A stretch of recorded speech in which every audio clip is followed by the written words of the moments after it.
in Mississippi. You already know you can listen to Sports 56, 96.1, and 87.7 anywhere with the Sports 56 app or at sports56whbq.com. But you can also keep up to date with everything going on by keeping up with Sports 56 on social media. Be sure to follow us on Twitter, Facebook, Instagram, YouTube, and Twitch for information on breaking news, chances to win prizes, and video of all the shows. Don't miss out on anything that's going on. Stay in touch with Sports 56, 96.1, and 87.7 on social media.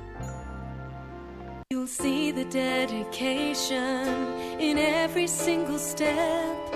You'll see it in the smiles, when smiles are hard to get. You'll see it in the little things that add up to success. The caring and passion are the things that we love best. Wolf Chase Lemon Brace is your Mid-South provider for orthotics and prosthetics. They are an ABC-accredited facility, and their practitioners are ABC certified. At Wolf Chase Lemon Brace, their services include artificial limbs, legs and arms, braces of all kinds, and custom molded inserts. You can call them today at 901-507-7821 for their location on Highway 64 in between Germantown Parkway and Appling Road, or visit them at their new location in Jackson, Tennessee. That number is 731-660-5900, or visit them on the web at wolfchaselemonbrace.com. Chase Lim and Brace. We are Sports 56 WHBQ Memphis, WIVG-FM Tunica Memphis, and WPG-FLP Memphis. Flynn Broadcasting Stations. It's time for Sportstime on Sports 56 with Wolo and Stats. The first hour of Sports Time is brought to you by Lexus of Memphis. Here are your hosts, the voice of the Tigers, Dave Woloshin and Brett Stats Norsworthy. Welcome in on a drizzly, yucky day. Temperatures are going down, just in case you went to work this morning and you figured, oh my, it's 60 degrees. It's going to be all right, a little wet, but nah, it's starting to get down there. Just so you know, take it slow, take it easy, stay with us all day long. We've got a very, very busy show coming your way. At the bottom of the hour, Charlie Leonard, as he always does, will come and chat with us. And, you know, there was something pretty significant. And I'm not sure if Charlie coached him or they just became contemporaries. But do you know that Bubba Luckett got his 600th win this past week? And we'll talk with Charlie Leonard a little bit about that and some of the great coaches, I think, that we've had in high school basketball over all this time. One of those greats. Including Charlie. Terry Tippett, of course, yeah, Charlie. And Ted Anderson retired a couple of years ago. I saw him at a Tiger game. Dorsey Sims.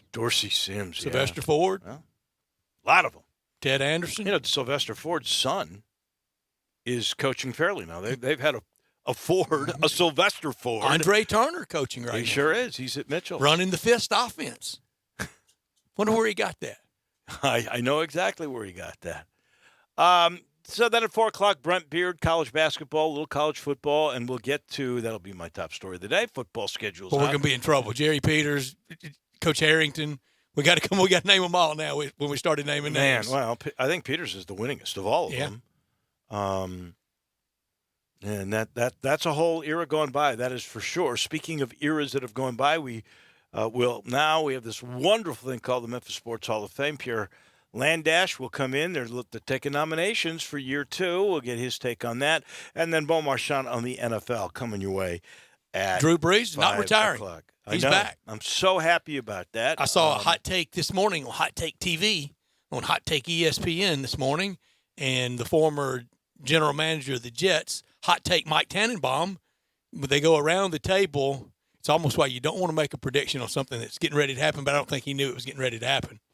And what would Drew Brees do next year? And who will be the starter of the Saints? Don't tell me he said he would retire. And be in the Monday Night Football booth. Wow. 4 hours later. That was a bad miss. Yeah. I'm so glad he's coming back. 20 years. You realize 20 years of being a pro athlete at that level? Was it Purdue? Went to the Rose Bowl with Purdue in 97. That is amazing. That is 23 years ago. And was passed over. Oh, yeah. It's too short. Arkansas got in on him late and wasn't that interested in him. Wasn't that crushed when he didn't go there? And, you know, Austin guy is his mom's – let me get this straight. he had an uncle that started at quarterback at Texas in the 70s. And I can't remember if was what the relation, how was the uncle. Might have been uncle by marriage, but, played at Austin Westlake Football Factory. Threw some, as much as anybody did in the 90s in high school football. Who did Texas take that year? They took Major Applewhite, I think. Can you imagine taking Major Applewhite over Drew Brees? Major Applewhite won at Texas, but history not kind to you taking anybody. No, not with the career. But Major Applewhite, he was named after his dad was a gigantic Alabama football fan and named him. I don't know if his middle name is Ogilvy, but he was named for Major Ogilvy, the great running back at Alabama. Right. Late 70s, early 80s running back. And he wanted to go to Bama, and Bama took, I want to say Andrew Zhao in that stretch. Everybody should have taken the other one. Phillip Rivers is in state at that time, and Mike Dubose is wanting to move him to tight end and not take him. Wait, you know the Phillip Rivers story? Oh, sure, right here. Right here. All you have, Rip Shearer. So let me get this right. Phillip Rivers had a cousin or some family member that was a Memphian. Yeah. And as you said, there weren't that many people clamoring. It wasn't. And so Phillip Rivers. They hated his delivery. So some still do. So Rip Shearer had a chance to get Phillip Rivers. All he had to do was take Phillip Rivers' receiver. That was like a package. Please take me, but I'm happy to come, but you got to take my throwing. I think Drew Brees kind of had the same deal. And with a favorite receiver, for whatever reason, wouldn't take him. That was a mistake. Well, it happens in recruiting, and you get burned by it. But it was a lot of moving parts in that story. But all those were involved. But Drew Brees, he's made it work. I mean, he's Mr. New Orleans. He's Mr. Saint of all time. It's not even close. I mean, it was Archie Manning for a long time, and you can still go to games and see a lot of number 8s in the stands. Morton Anderson was very popular. Deuce McAllister was very popular. 20 years goes a long way. Sure does, and a Super Bowl. And a Super Bowl. And as much as we love Archie, none of his teams were close to getting to a Super Bowl. Not his fault, but there was no offensive line. Kind of the moving parts of that story in the quarterbacks, and you got to get lucky. And the Tigers got lucky with Paxton Lynch. They did. I mean, you really do. I mean, you think about that. If people don't remember that story, Bill Lofton, it's one of the more unlikely stories ever. It's getting struck by lightning in recruiting. So Bill Lofton, who's administrator, by the way, great guy, about to be retired for a second time and do part-time instead of the full-time thing he's doing now in the business office. He's not quitting. He's really smart. Well, he's going back to 20 hours a week. He wants to, trust me. And HR stays on top of him for don't go over. You cannot go over. No. Langston's working on the same thing. But the bottom line is he's in Florida. He's with a buddy. You remember Jim Campbell, who was a longtime SEC official and was the supervisor of Conference USA officials. Jim had health issues, and he's a blessed memory now. But Jim was getting dialysis, and Bill Lofton is in a waiting room, and they have a weekly newspaper. It's a week old. It isn't even the current one. They didn't throw it out. He gets it out to turn the pages. That's exactly right. And he sees this kid who's made an all-star game that hasn't even been, because he was hurt, hasn't even been recruited by anybody. So he calls Justin Fuente. Fuente looks at some video, says, come on up, and the rest is history. That's incredible. That's winning the Powerball. That is. And I mean, look, that got the ball rolling. I mean, it did. Paxton Lynch got the ball rolling. It got Justin Fuente a job at Virginia Tech, and that win over Ole Miss got Justin and I think Paxton Lynch a first-round ticket. Mm-hmm. It did, and the football schedule's out today. Full circle. And that's going to be in my top, not top story. But I do want to say this, and I heard as I was coming in and rushing from the Penny Hardaway press conference. No big news there. That's good because usually the news is bad. Don't want any. Yeah. Don't want any big news. I saw that video last night on SportsCenter, of the finish at the Daytona 500. No, I mean, just fire and metal everywhere. Well, it's the craziest story because the guy who nudges him is actually trying to help him. He's a teammate. And they're about to win the race. Thanks for nothing. And he nudges him a little bit, and, man, he just goes right into the wall. He does a 90-degree turn right into the wall, and that gets him back onto the track, but he's sort of airborne, and he's hit by another car that gets him even further airborne and in flames. Yeah, it's terrible. And when he comes down, there's flames. He's skidding. He actually goes over the finish line, skidding on his roof. Denny Hamlin, with one of the understated quotes ever, he goes, "He was just upside down for too long." To me, I don't want to be upside down in anything. The most amazing part of this story is that he has no life-threatening injuries. You take a look at the Dale Earnhardt crash that killed him, and it's nothing compared to that. It looks innocuous. It did that? This looks like he got killed when he hit the wall. He got killed when he hit the car the first time. He got killed when he landed because he was up in the air, ladies and gentlemen. The fire. The fire is going to kill him. By they say the cage got compromised, and he's in serious condition but without life-threatening injuries. How in the world? But, it just makes you, I admire the driver's nerve. Oh, I do too. The courage that they have. I mean, to get in that beer can and I got to wheel around their sanity. I don't know enough about their sport to question them. They're motivated by something, and it means a lot to them. I don't get it. I don't want to crack on them too much, but no, thank you. I just don't need the need for speed that bad. Well, it was a wild finish, and Hamlin with the FedEx Cup car, back-to-back wins in the FedEx car. There's only like 2 or 3 of those in the history of the Daytona 500. 3 out of 5 years for him. Only the king, Richard Petty.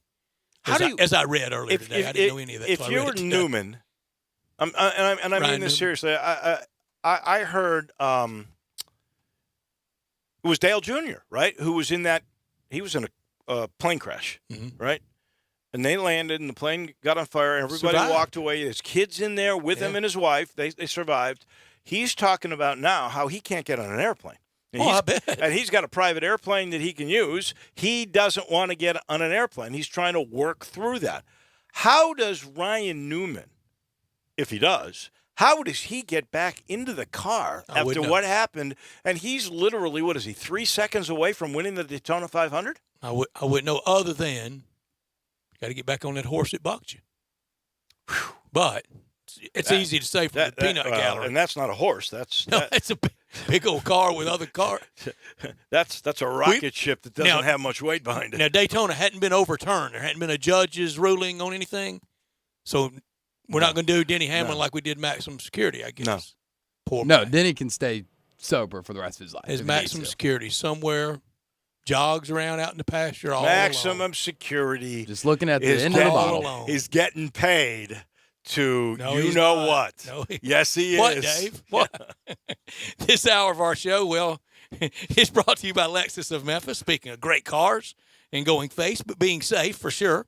Going fast and being safe for sure. 2600 Ridgeway and online at lexusofmemphis.com. Call them at 901-362-8833. Lexus of Memphis offering the Golden Opportunity Sales Event.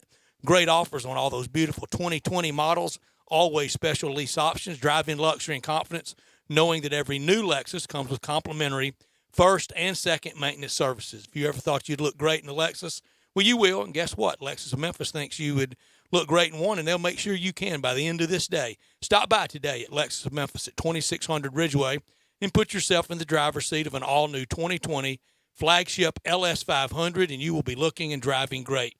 Lexus of Memphis, the highest standards in the industry. When you purchase a Lexus, you get top-of-the-line engineering and design that makes for the luxury driving experience. 901-362-8833, online at lexusofmemphis.com, Experience amazing at Lexus of Memphis. Top story of the day. The football schedule is out. We'll really dive into it a little bit later. But let me just tell you a little synopsis. 10 Saturdays, 1 Thursday, 1 Friday, 1 bye week, 6 home games, which means you're on the road for 6. There are 2 non-conference games on the road, which you try to avoid. That's why you try to get a 7th home game.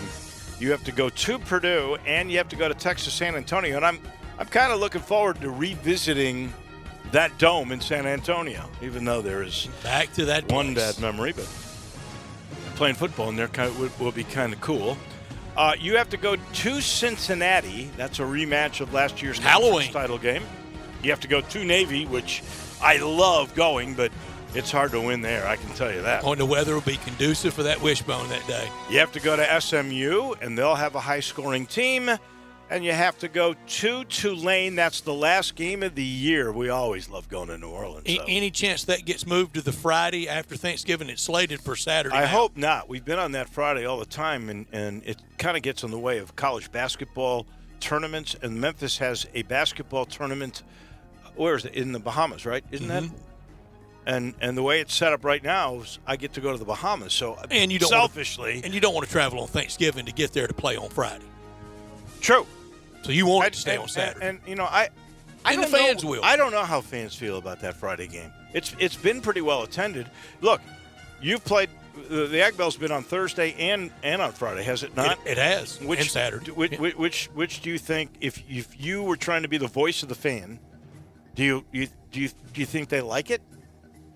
I mean, Thursday, it gets in the way of Thanksgiving. Voice of the fan, I think they want it on Saturday. They want it on Saturday. I think the Memphis fans would, too. For me, I would love Egg Bowl permanently go like 11 o'clock, 12 o'clock game on Friday. We did it a couple times on Friday. I'd rather Saturday than Friday. But I like it on Thursday night and being the one college game on it is nationally. You get a lot of attention. Good and bad Yeah, sometimes. exactly. Home games for the Tigers are going to be Arkansas State to start the year. You've got Houston at home, and they're going to be really good, I think, although I don't know who their quarterbacks are really going to be. The UCF, and that's always a heck of a game. Temple, that'll be known as the revenge game. USF, I have no idea what they'll be like with the new coach. And then you have this weird non-conference game, the second to last game. It's good timing. November 21st, UT Martin. UT Martin, one time known as the Little Vols. Yeah. No longer known as that. No longer known as that. Yeah. I wish it was UT. That would be better. That would be a lot of fun. I'd take that weekend. My top story, 6 regular season games remain in men's basketball, with at least one in Fort Worth for the Memphis Tigers. This year probably won't end like many hoped and a lot expected. But there's a lot of reasons why. But now the future. Almost 2 years ago was the first idea right about now of being hatched. There's a plan in place, and him agreeable, amenable, desiring of it, of Penny Hardaway becoming the head coach. This time next year, he will be into the grind that every coach gets into, what it gets down to, getting players and winning ball games. I mean, just think how quickly 2 years has gone by from the first idea of it being hatched. And many, like me, does he even want to do that? Well, he did, and he's doing quite well at it. But it also serves as almost anecdotal, illustrative of once you become that head coach, it starts chipping away a little bit at the aura. Well, we kind of mentioned this yesterday. If one of this city's, at least in the modern era for the last 70 years, let's just say, one of the city's heroes ended up having to get fired, right? If that happens, anybody. If Larry Finch could be fired, anybody can be fired. I will say this. I don't know if I mentioned that yesterday, but I think you would agree with me. This is the first real rocky road and the first time criticism in the last 2 or 3 weeks that Penny Hardaway has had. And I don't think it's been that rocky and that much criticism, but it's been rockier and more critique. It's not the smooth sailing, what a great thing this is. It's unfair to really rip it. Absolutely. But I think I mentioned this yesterday, but if I didn't, I just want to go over it again. I shoot that TV show with him. He didn't want to do that show. No coach wants to do a show after you lose 2 games and you got to talk about it. That's what the whole gist of the Not many want to do it after they win. True. And he's so even-keeled and honest about everything and just tries to speak from his heart. You know, if you sell the truth, it sets you free, right? Isn't that what they say? You got one story to remember. And I commend him for it. I do too. Let's face it, this clearly is a rocky time. But there's a reason for it. And then, you're losing. You just lost 3 in a row. You lost games at home. But there's a reason for the losing. I mean, you none of the October 20th plans, November 20th plans are being executed because you're without the personnel. Well, you're also not doing some things, and he pointed it out today in that press conference. I mean, they're losing because they are not doing a good job at all of boxing out, getting beaten on the boards, and turning it over. If they fix those 2 things, I don't think James Wiseman would have had any trouble being boxed out. I agree with you there. Or for that matter, the last few games, 3 games, DJ Jeffries not being around. His rim protecting defense would have fixed so many things. Yeah, no doubt about it. Not top story of the day. I'm beginning to sort of detest the culture apparently that we have. I used to think it was only in Europe with soccer. But to me, the story today that FC Cincinnati basically had a fire. He resigned. Their head coach, Ron Jans, because basically he said racist things using the N-word. Well, who in the world in this day and age that's supposed to be a leader would do that? Some of this goes back to the hooliganism that you have in Europe and the absolute blatant racism that is part of that culture that they are desperately trying to get rid of. But apparently it's come to America too. And this, to me, was a sad story today. First, he was going to step away. And then as they did this investigation, they found out, he had sung this song in the locker room that included the N-word. And then maybe they were going to try to get past this one. But then there's other incidents of him showing racist tendencies. And they just said, hey, buddy, you got to resign. And he's gone. FC Cincinnati, what league are they in? They are what will be a second-year MLS. So they started in the league that Memphis is in, which is the USL Championship League. And then 2 years ago, they got big enough, and they're in the midst. They don't even have it yet. They're building a stadium for the MLS team.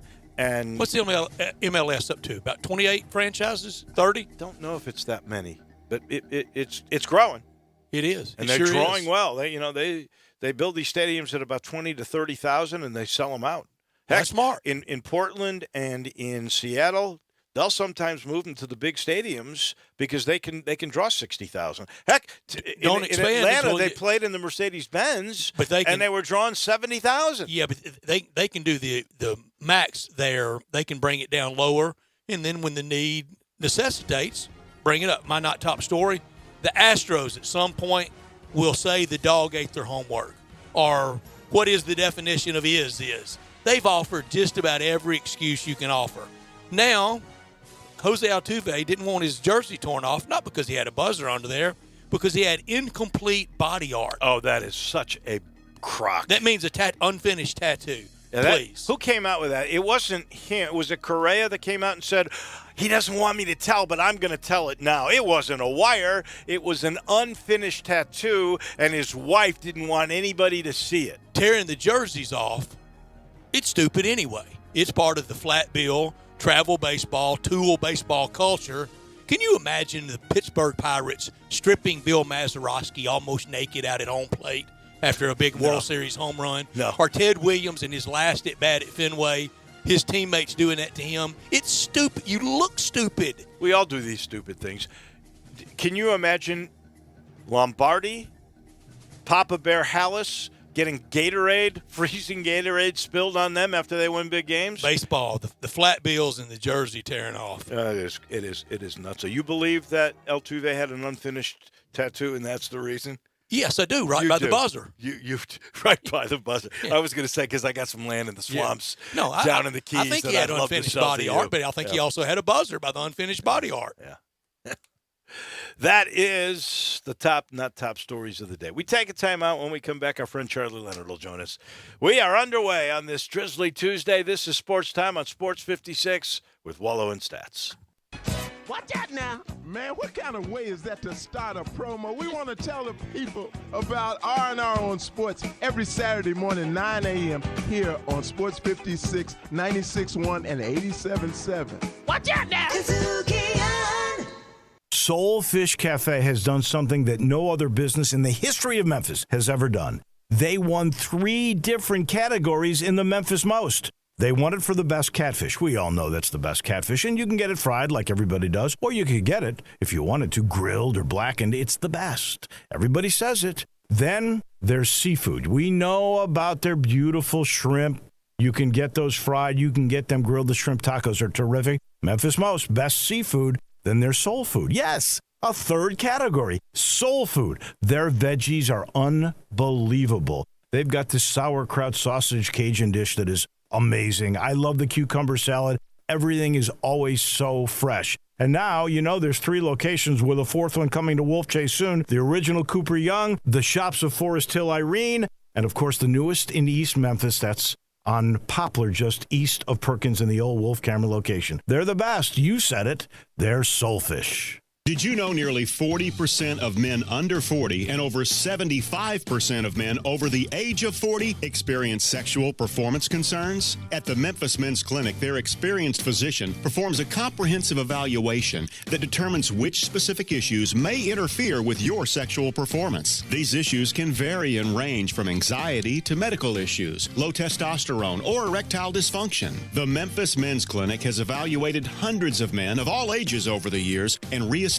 a normal sexual life. The Memphis Men's Clinic will work aggressively to resolve issues and allow you to restore your sexual health and overall well-being. That's the Memphis way. If you're 20 years old or 90 years old, come and get cared for the Memphis way. Treatment that's based on your specific needs after a professional clinical evaluation by their experienced board-certified physician. Call the Memphis Men's Clinic today at 901-443-0475 or visit memphismensclinic.com.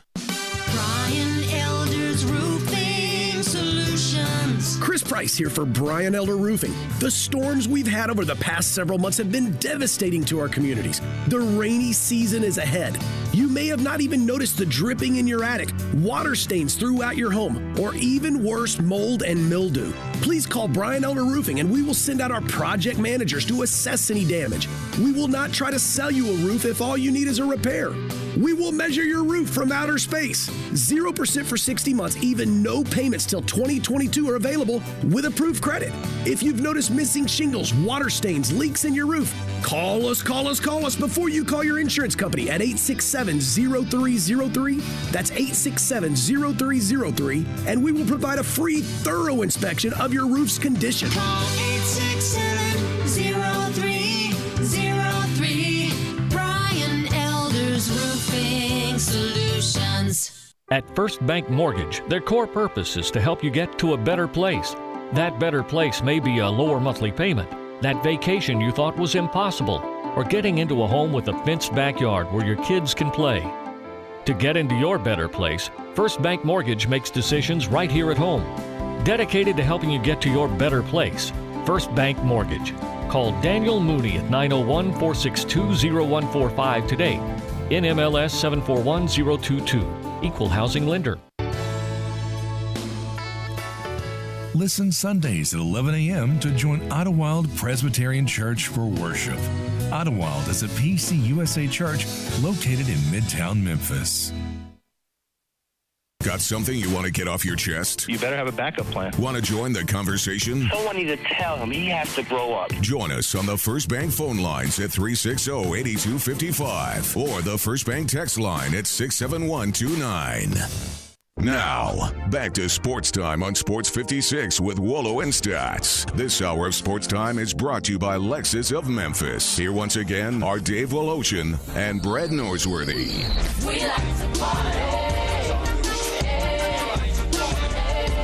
Welcome back in. Oh, by the way, in answer to your question, 26 MLS teams. Drew Barrett came up with that. Drew Barrett, by the way, says by the end of the show, he's going to tell me today how many teams who lost a game by 40 ended up making runs in the last 5 years into the NCAA That's some tournament. phenomenal research. He's been working on it for Might 4 have days. it done by the end of the hour. Wow. Looking forward to that. Mr. Multitasker, look at you. He's all over the What place. O to be 25? We're sitting in the Family Leisure Studios, and I got to tell you, if you get to I-40 and Wooden Road, we've got the Factory Direct Pool, Spa, and Patio Furniture Sale going on. Pool starting at $19.99. Pool chemicals. Oh, yeah, you're going to start to need them because it's going to get warmer. Toys, accessories, all up to 20% off. The spas start at $21.99. The swim spas, those are so cool. They're under $10,000. Patio furniture, 5-piece sets, starting as low as $7.99. Maintenance free. Poly furniture, that's cool stuff. That's up to 20% off. And if you mention this ad, free delivery and a month's worth of chemicals for your spa if you say Wolo or Stats or Drew or Sports 56 anyway. It'll work. Get on over there. It's going on. It always is at Family Leisure. All right, good friend Charlie Leonard joins us to talk high school and college basketball. Does this every week in this time slot. And since we spoke last, a good friend of yours, and I've been trying like the Dickens to remember this. I'm not. Did you coach Bubba Luckett, or is he just a colleague? How did that work? Bubba played for me in 1979. So. That was my first. Yeah, that was my first year at CBHS, and then we hired him right out of University of Memphis in 1983, 84. So it was, and he's had, and then I left in 1990, and he's been there ever since, and won a ton of games. And I've had to send him a little note to congratulate him because that's two things. That's not only preparation and success, that's enduring a lot of stuff along the way, and that's hard to do. It sure is, Charlie. 600 is a big number. 600 Ws. Oh, yeah. Think about that. Hey, I'm just trying to win the next one. That's not easy all the time, is it? I get to where the next one is a whole lot more important than other stuff used to be. And it's tourney time. When you get to be he started my age, the next one. If he started in 90, right? Isn't that when you said he took over? 90-91, yeah. 90-91, and now we're in 2021. He went to a sub-state. He went to a sub-state game that year, and I think that was the year. That was my first year at CBU, so that was the year Tony Delk put him out. Well, I remember that game. That was an incredible thing that occurred in that game. I've never seen anything like it. But they had a point guard who was also a football player, CBHS did. And he got the ball, and he was bringing it in the backcourt up to about the top of his defensive key. And he went to throw a long pass up court. And at the half-court line, so what is that, 20 feet away, not even 20 feet away, Tony Delk went high in the air and with one hand palmed the ball, caught it, dribbled right by that point guard and went down and dunked the ball. I've never seen a guy catch a ball with one hand like that close, and the guy was throwing it really hard, and he was really a good athlete that was throwing it. That was impossible. I'm sure, I think that was Jason Fox, and he's probably still got a few nightmares about that. It truly was incredible. The other thing is I just did the math. So 30 years, 600 wins. He averages 20 wins a year. How many high school games a year do you guys play? Play nowadays with playoffs and everything. You can play. We've played 27 this year, and we start our playoffs this week. So you can play 27. Yeah, if you're 27 every year, it's pretty good. That's for sure. Yeah. Well, plus you got playoffs. Yeah. So no, it's a great testament to doing the right things the right way. So I'm proud for him more than you know.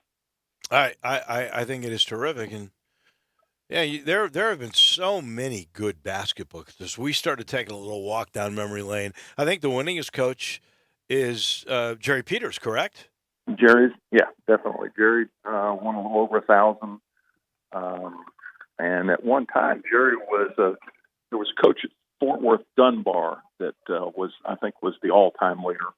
The last time I really paid a whole lot of attention because, I was in the Fort Worth area for a while. The same situation as Jerry.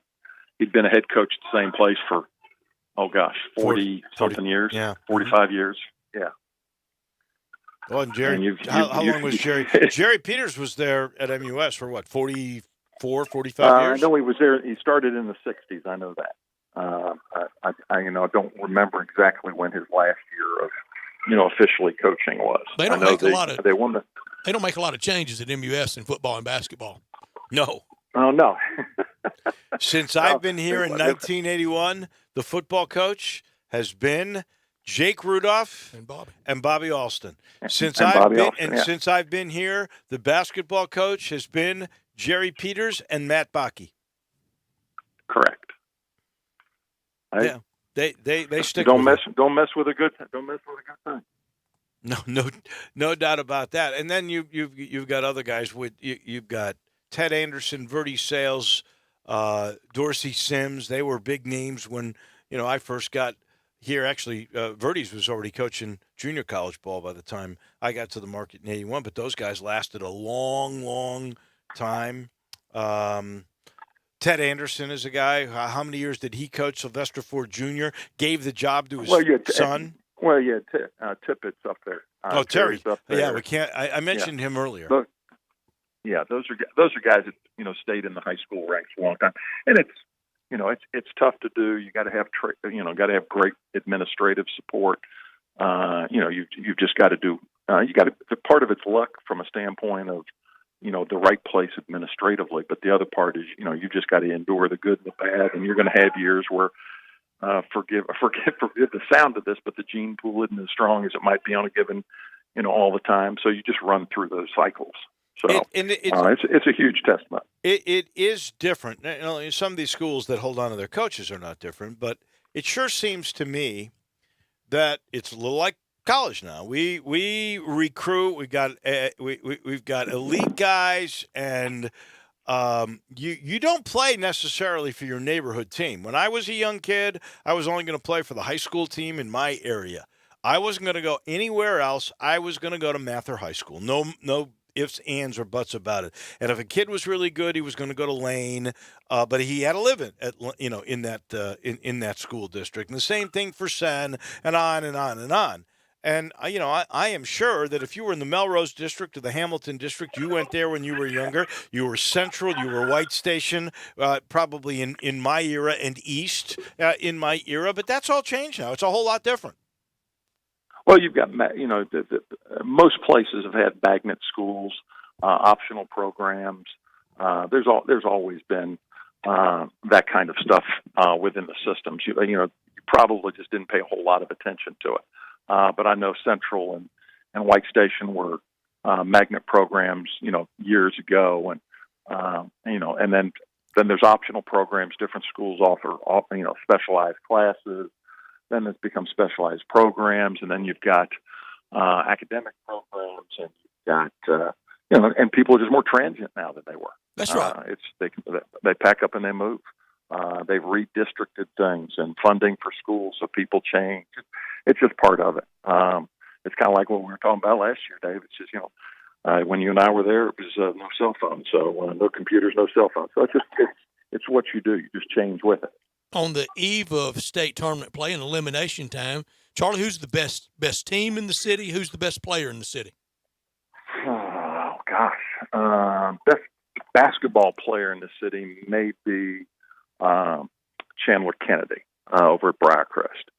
He is for his position the most complete player in that particular thing. On both sides of the floor, offense and defense.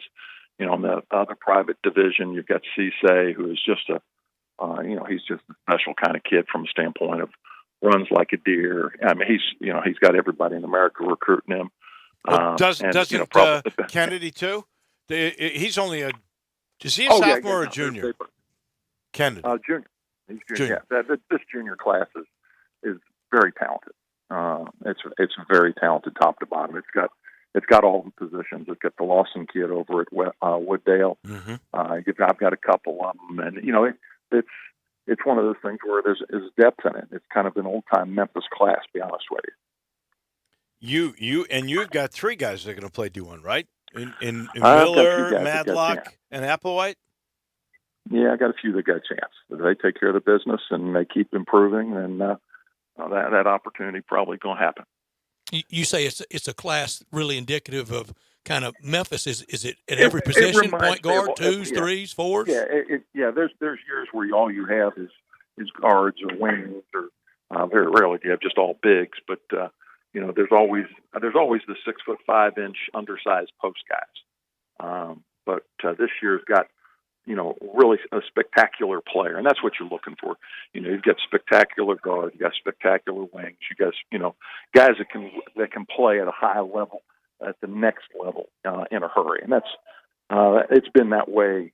There have been years where, there've been 40 and 50 Division I players in the Metroplex area, but next year may not have that, but the top end of it is really good. That was where I was going to go. I mean, if you go from 9th grade to 12, and you're looking at kids potentially that will play, and I don't care if it's mid-major. I'm saying D1 basketball.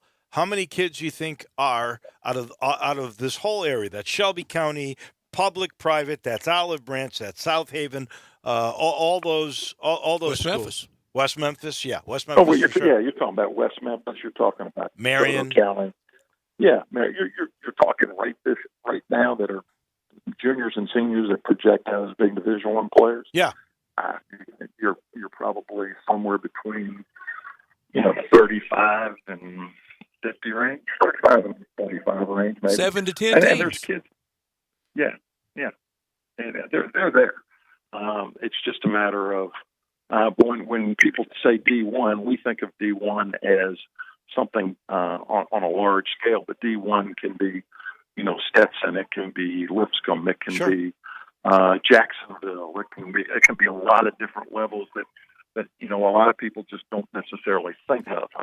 You're talking about 344 Division I schools. Exactly, and that's what I'm looking at. That's because out of those 344, they all have the opportunity to offer you 13 scholarships and to go get a college degree. Yeah, but and it's going to be interesting to see the dynamic has changed. In my time in the last few years in college, and now because of the transfer thing, there's more and more of that than there has ever been, and that's going to continue. In fact, its numbers are probably going to get bigger. But you're looking at some guys would just as soon not take a kid that's 18 that you're hoping is going to be there versus a kid that's got a year of college experience or 2 years of college experience that's a grown man. And NCAA teams now, the successful NCAA teams on the greater whole part are generally going to be older teams. So people are looking for those more mature kids. Charlie, tonight you've been there for it at Pete Maravich Assembly Center in Baton Rouge. It'll be quite a welcoming for John Calipari, won't it? Well, we went through a few of them. We went through one that they referred to as the Ice Bowl, and we had an ice storm in Baton Rouge, believe it or not, that was so bad they didn't know if they could get the teams from the hotel to the arena. And I know my house in Baton Rouge was about a 12 to 15 minute ride from school, and my ride home that night was about an hour and a half. That's how dangerous it was. There's not ice down there tonight, is there? No, but that building's will be nice and warm for workout. There will be. It's a special event. It's a special thing down there when the Nerds Wildcats come in there. And of course, the Tigers are really good. They're very good. They're very talented. They're deep. The thing that makes them really good is they're very tough. They're a really good rebounding team. So that's the thing that Cal's going to have to be aware of more than anything else. Talking with Charlie Leonard, we do it every week. Next week, remind me, we're out of time, but we brought up the transfer portal, and now you got two conferences that are pushing for one transfer per athlete in any sport without sitting out. And I would love your take on what you think that will do to the sport of college basketball. I've always been a portal graduate transfer guy. I'm not sure how I feel about that portal. I'd love your take. We'll do that next week. Thank you, Charlie. Well, just remember one thing while you're putting it together is that means people are going to be recruiting you off of somebody else's roster. Absolutely. Thank you. We appreciate it. We have to take a quick timeout. We are back in just a minute. We'll put a wrap on this first hour on this Drizzly Tuesday This is Sports Time on Sports 56 with Wolo and Stats. Sports 56 Happy Hour with Johnny Radio. Weekday afternoons from 1 to 3. Here on Sports 56, 96.1 and 87.7 FM. DeSoto Auto Sales specializes in late model cars with low mileage. They have the highest standards in the car industry. All of their cars are test driven, checked out from head to toe, unlimited inventory, every make and model. And if it's not on the lot, they'll find it for you. Walk in the door of DeSoto Auto Sales, 5704 Goodman Road. Within 45 minutes, you can test your car, get credit approval, and finish paperwork within an hour. No shortcuts at DeSoto Auto Sales. Kind, courteous employees, a down-home environment. DeSoto Auto Sales cares about your time. Lowest prices in a 350-mile radius. We're living in a world today where time does matter. Visit them online. Check out their referrals. DeSotoAutosales.com. Very proud to serve DeSoto County and other surrounding areas. DeSoto Auto Sales, 5704 Goodman Road. Call 662-890-7184. 662-890-7184. Come on down to DeSoto Auto Sales. This is the Frells family. They live on a piece of land they call greener pasture, and they work on it behind the wheel of a John Deere 1 Series tractor. With its durable construction and features that hook up to dozens of attachments with ease, no job is too tough. The Frells family runs with us, because this is more than just land. It's home. Nothing runs like a Deere. Get a 1 Series tractor for just $99 per month at your John Deere dealer today. For additional cost information, please call toll-free 855-633-2315. Make your day smoking with the Big Green Egg. You can smoke, bake, roast, sear, and grill, all with a lifetime warranty. Ceramic never rusts, and the easy, accurate temperature control gives you the greatest range of any grill. Make your next grill your last with the Big Green Egg. Available at these nearby locations: Hamilton Fireplace Shop, 4462 Summer Avenue; Germantown Hardware Company, 2083 South Germantown Road; Garden Spas and Pool, 9393 Poplar Avenue; and East Memphis Ace Hardware, 5143 Quince Road.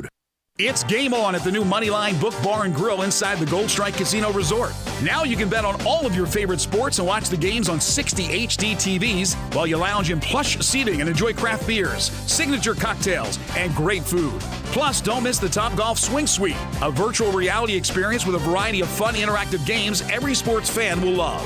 Visit the Moneyline Bar, Book, and Grill at Gold Strike Casino Resort for Monday Night Football happy hour specials. Or anytime you want a piece of the best sports action in Mississippi. Now, back to Sports Time on Sports 56 with Wolo and Stats. This hour of Sports Time is brought to you by Lexus of Memphis. Here once again are Dave Woloshin and Brad Norsworthy. What I'm saying is, this is the anthem. Throw all your hands up. Y'all got to feel me. Sing if you're with me, yeah. Welcome back. Did you see the Nick Markakis? I did. Braves quote. It's pretty bloodlust now, isn't it? He goes, every Astro needs a beating. What does that mean? We can't be that, can guy we? needs a beating? I mean, that sounds like crazy talk radio host. And then he goes, well, it's just anger that's coming out. Well, I get that it's and anger. The drip. Every Mike Trout yesterday from the kind of the gravitas front. Nick Markakis kind of from the grunt front today. It's going to be every day. And then at every out-of-town series, it's going to be that home team press asking those guys, well, what do you think about facing the Astros today? You know, and it's going to go on all year. All this now has prompted William Hill Sportsbook, okay? They've set the Billy Hill has set the line under on Astros being hit by a pitch. The number for this year is 83.5. And if we got a hook on plunkings, and if they get it there, that would rank in the top 10 of any year in the last 5 years. Is that right? Any team. 83.5. There are some guys. Well, I just got a feeling that half's going to come into play. The Cubs are up there a little bit in getting hit by a pitch because Anthony Rizzo wants to get hit by a pitch. He leans in. He certainly doesn't mind. And he'll take it. And he tries to get it right, you know. And he's got a suit of armor on. Yeah, he does. And he's a big, tough guy. He is.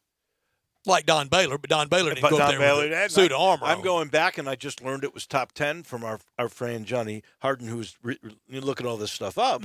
But Minnie Minoso. He didn't even have a helmet on. Minnie Minoso was number 1 when that was going on, when I was a kid. He wasn't even up there with a helmet on a lot of years. Crazy stuff. That's like playing hockey with no helmet. But it's really all those cats ate soup. It's a dilemma. What do you do?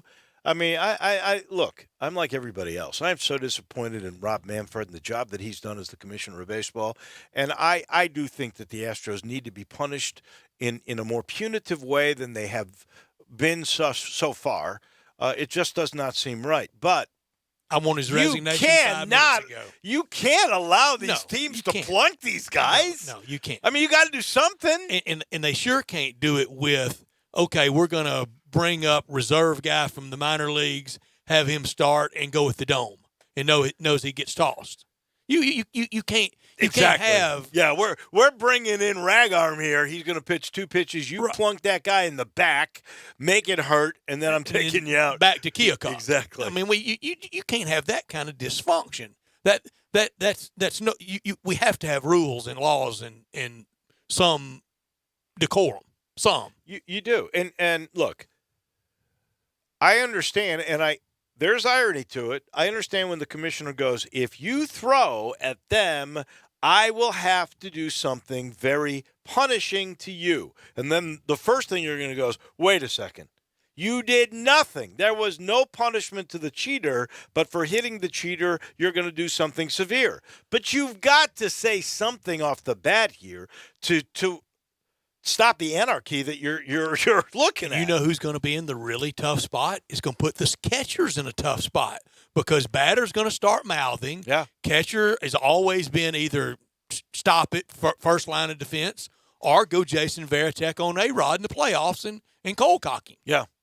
I don't know. It is tough. It's a tough spot that the commissioner is in. Part of that is his own undoing because, frankly, he just wasn't tough enough on the Astros to begin with. Do you think Manfred really cares? I think he does. Look, I don't think you become the commissioner of baseball unless you really love the game. I know you love the money. That's it, and it's prestigious. But listen, you've got to live and breathe and die baseball. You've got to care about the game and have a passion for the game, and you've got to. I think you love it more than he does. You've got to sell owners. You really do. I think he can do that. But I don't think there's any doubt he can do that. So here's the deal. I'm all with you. I think Bob Costas should be the commissioner of baseball. I now more than ever, we need him. But do you the nation think turns its lonely eyes to him? But the owners wouldn't let that happen because he wouldn't play ball with them. He wouldn't be a toady. You would have to really have a toady, a guy that understands where his paycheck comes from. That's what the NFL guys do. Roger Goodell is making $50 million a year. We all think as fans, and even some smart people that are television programmers, don't think he's the greatest guy in the world to be handling that job. But 75% of those owners. Well, like first of all, every team has gone up in price since he got the gig. They're making money hand over fist, and he takes care of the owners. He's going to make sure nothing happens to them. And, say what you want to about Rob Manfred.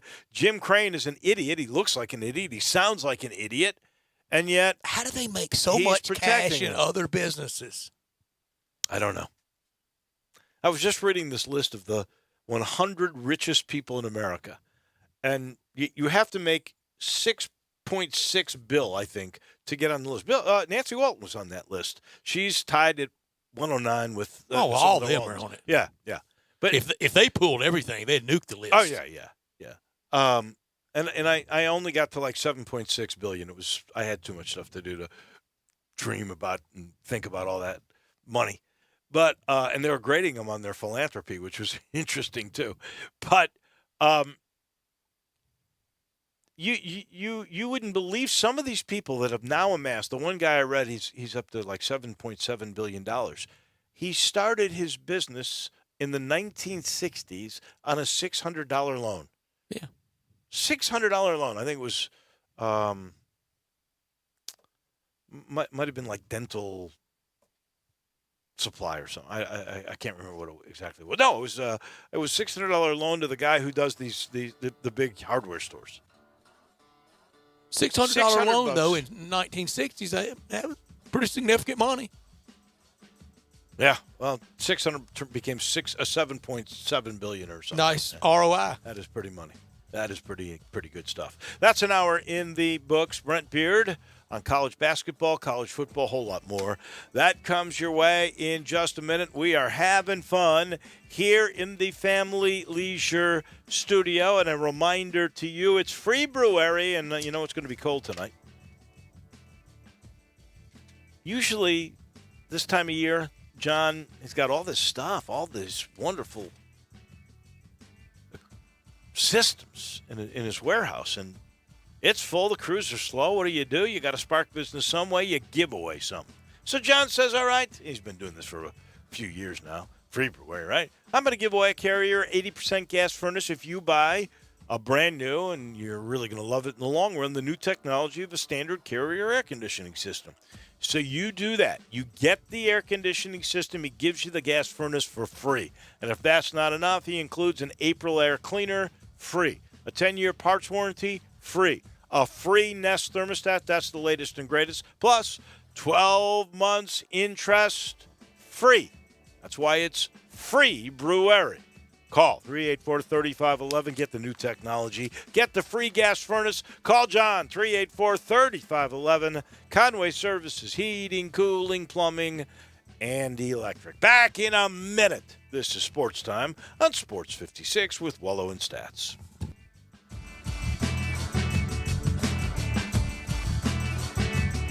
I Buy Houses, 901-406-1101. That's 901-406-1101. I Buy Houses. I Buy Houses will buy a house in any area, in any condition, and yes, it's guaranteed to close in 5 days. If you need to sell your home quickly, call 901-406-1101. If you've been through a divorce, if you lost your job, if you're tired of renters, I Buy Houses can get you your money quickly. I Buy Houses will buy your home in Shelby County, DeSoto County, Memphis, Bartlett, South Haven, Horn Lake, Olive Branch, anywhere and everywhere in between in any condition. And yes, they're open 24 hours a day, 7 days a week. I Buy Houses, 901-406-1101. That's 901-406-1101. Grab that pen, 901-406-1101. I Buy Houses. Do not hire Franklin & Sons Electrical. The guy told me he'd shrink my monthly bill, and I'm like, dude, it's too small to read as it is. No matter how hard you work for your small business, online reviewers will find something to complain about. Then he's like, where's the circuit breaker? I'm like, bro, I didn't break anything. And while Progressive can't save you from these trolls, we can help you save money on commercial auto and business insurance. He told me I had a blown fuse. It's called a short fuse, and yes, I do have one, so watch yourself. Get a quote online today at progressivecommercial.com. Progressive Casualty Insurance Company, affiliated and third-party insurers. If you're a Memphian, then you're almost certainly a basketball fan. And this time of year is basketball heaven at Next Door in the heart of Cooper Young. With the new huge Horseshoe Bar, the delicious original cocktails, the fantastic food, and of course, plenty of high-def TVs to make sure you get to see whatever game you're looking for. Next Door is Memphis's great neighborhood bar where you can catch a game and make new friends. Think of it as being in the most comfortable living room anywhere, only better because someone else is bringing the drinks. We are real sports talk. Sports 56, 96.1, and 87.7. Available on your radio dial at 560 AM, 96.1, and 87.7 FM, as well as online around the world at sports56whbq.com. Take us with you everywhere on your phone or tablet by downloading the Sports 56 app, and at home, tell Alexa or Google to play Sports 56. If it's happening in the world of sports, we've got it covered. Wherever you are, stay tuned to real sports talk. Sports 56, 96.1, and 87.7. We are Sports 56, WHBQ Memphis, WIVG-FM Tunica Memphis, and WPG-FLP Memphis. Flynn Broadcasting Stations. Now, more of Sports Time on Sports 56 with Wolo and Stats. This hour of Sports Time is brought to you by Homer Skelton Hyundai. Here once again are Dave Woloshin and Brad Norsworthy.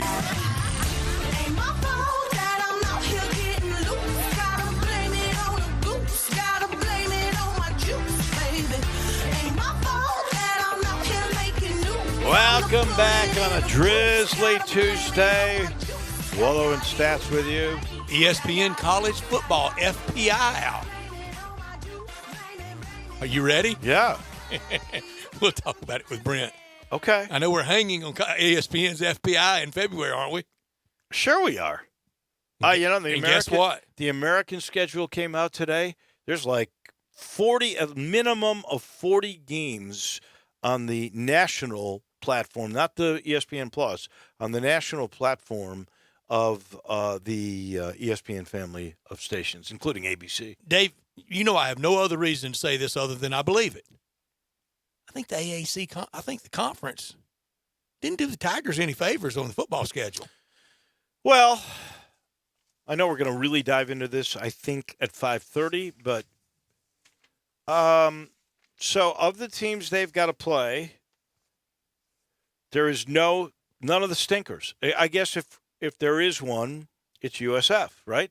So you've got to play Houston. They got to have some ball players at SMU, UCF, and they're going to be competing for the Eastern Championship. Temple in a rematch with that'll be the revenge game, right? But they got to play Temple. They got to go to Cincinnati. They'll probably be favored because Luke Fickell's stuck around. They got to play USF. That may be the one stinker. They were last year. Cincinnati wants to. They want to be the New Year's Day bowl rep. Yeah, at Navy. Always a difficult place to play. Look at the time of year, too. I am so glad. Go up there in that November. The quarterback, Malcolm Perry, he's gone. But guess what? By the date of that game, they'll have them a little quarterback worked in. Well, that's true. And then the last conference game is the last game of the year, unless you're playing the championship game, and that's at Tulane. And we know Willie Fritz is putting together a pretty good football team. Dave, I think that is the same weekend as the Bayou Classic in New Orleans with the historical Black College and University game. Really? On the 28th? On the same day. Wow. That place will be hopping. So, anyway, bottom line is, I think you're right. Memphis has to have the hardest of all the conference tournament schedules. To the champ, no favors done. No. Well, when you're the champ, you're supposed to play a tough schedule. I'd like, you know what, we can do this later or in the next day or two, but I'd like to see what is Cincinnati's schedule like? What is UCF's? Because on paper, those are the three best teams in the American in the last few years. No question about that. Brent Beard joins us now. It's football time, Brent. We are. We're talking schedules, baby. How are you? Yeah, well, listen, they can talk schedules all day long. It's nice that they have used this time to make notice about their schedule in the upcoming year. I think more teams ought to do that, frankly, and just make an absolute big deal out of it, don't you? Yeah, and Clemson and Georgia will play next year in 2021. There's a lot of, and there, almost every day you get a release from somebody about a game in the 2030s. Yeah. Don't hold me a ticket for a game in the 2030s, Brent. Okay? Well, I've seen some of those this week, and actually saw some nice matchups. But listen, guys, you're probably like me. Man, you don't know what you're doing tomorrow half the time, much less coming up in the 2030s. Ole Miss has got to deal with Purdue in the 2030s, and I told a younger member of our crew, I said, you have fun on it and think of me. Because I will not be in West Lafayette in the 2030s.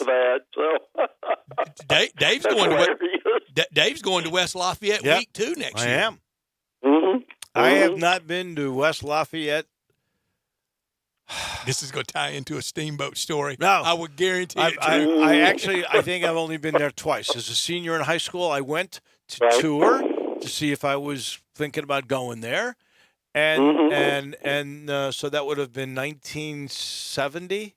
And then I went there with the Tigers, and we played Gene Cady at Mackey. Well, I didn't remember that. Yeah. Wow. Yeah.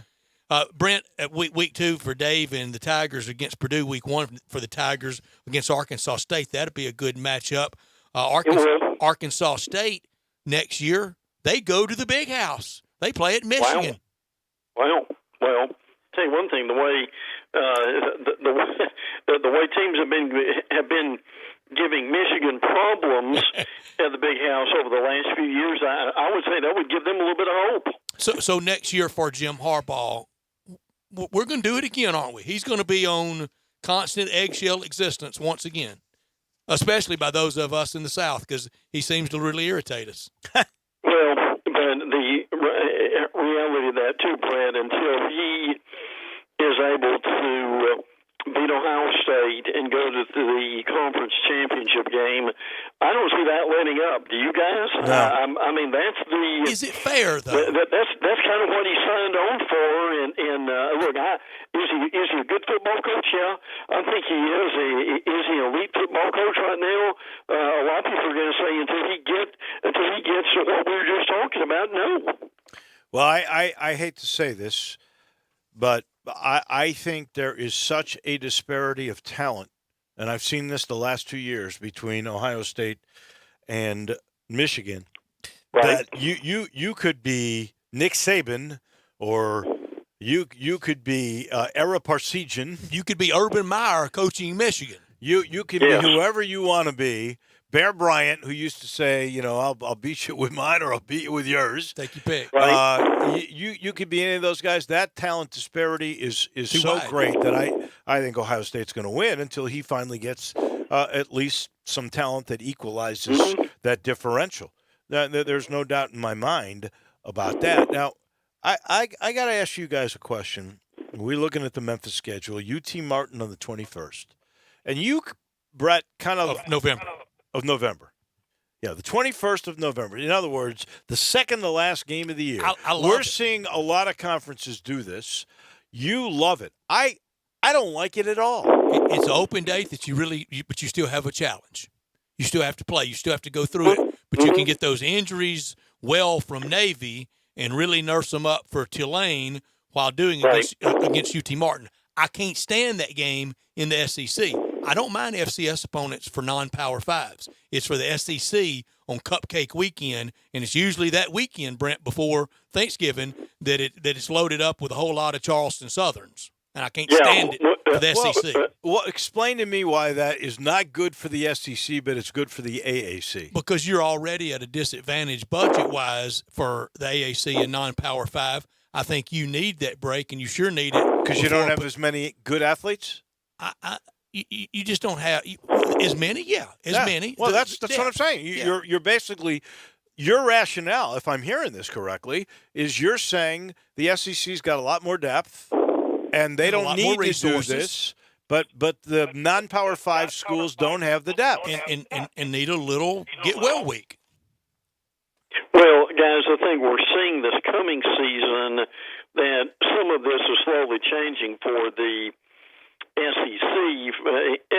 Case in point, before Auburn plays Alabama, they are playing LSU because remember that Georgia game has been moved earlier in the year to the middle of the year, and before Alabama plays Auburn, they're playing Texas A&M instead of Georgia Southern or Citadel or someone of that nature that they could do. I think fans would handle that SEC situation better if they played a non-conference like Brett's talking about in September instead of that cupcake weekend. Is that fair, Brett? It's fair. It would be more preferable, but if I could have my way, never, ever for the SEC to play the FCS. Too much Alabama A&M. Too much Wofford on all these schedules. Too much Central Arkansas. Too much Abilene Christian. I mean, come on now. I hear you about healing up a bye week without a bye week, but I like the buildup of a season, and to me, you're taking yourself out of your rhythm, your competitive rhythm, your competitive spirit, your drive, your build-up to get better each week when you're putting a team that you should play the first game of the year if you're really trying to get yourself together. Then this slot, I don't like it for anybody. I'd rather play UT Martin November 21st than I had Arkansas State. I would rather play UT Martin on the 5th instead of Arkansas State. September 5th. September 5th. I'd rather play Martin first. Build up. Get better each week. If you want a bye week, take your bye week there and get healthy. But there will only be one bye week. And also, your weather is going going to be better, hopefully, in November than it's going to be when we're playing on the surface of the sun. The first or second week of September, too. Man, last September, it was brutal. It wasn't a dry thread on anybody, and it wasn't a cloud in the sky. I mean, it was miserable all of September for all of us across college football in this part of the world. Well, it really was. I would like to think that this coming year will be different. I'm not convinced of that. That's going to happen. I can't predict we're going to have to deal with until all of us get since you brought that up, home stadium. But that's the reality of it. Since you brought it up, we know that high school athletes have a rule: you can't practice or you can't play a game until you get past a certain heat index, which takes into account humidity and heat. Right? Mm-hmm. Do we have one of those in college? I think you play no matter what, right? You play on. Yeah, you do. Unless there's... But listen, even high schools here in Jacksonville, guys, are playing at, and this is more because of violence than it is anything else, that despite the heat, they're playing at 6 o'clock instead of 7 o'clock, which at hour can make a real difference when the sun's going down, and or they're playing on Saturday morning at 10 in the morning when it's pretty toasty at that point, too. I just think to make your fans pay full freight for Eastern Illinois and SEMO and Alcorn State, I think it's disgraceful. Well, and that's why that fans are raising up in rebellion and telling these ADs that they want a better schedule than what they're getting. So, and some of them, frankly, and I'll give Florida some credit for this, and again, some of these games are on down the line.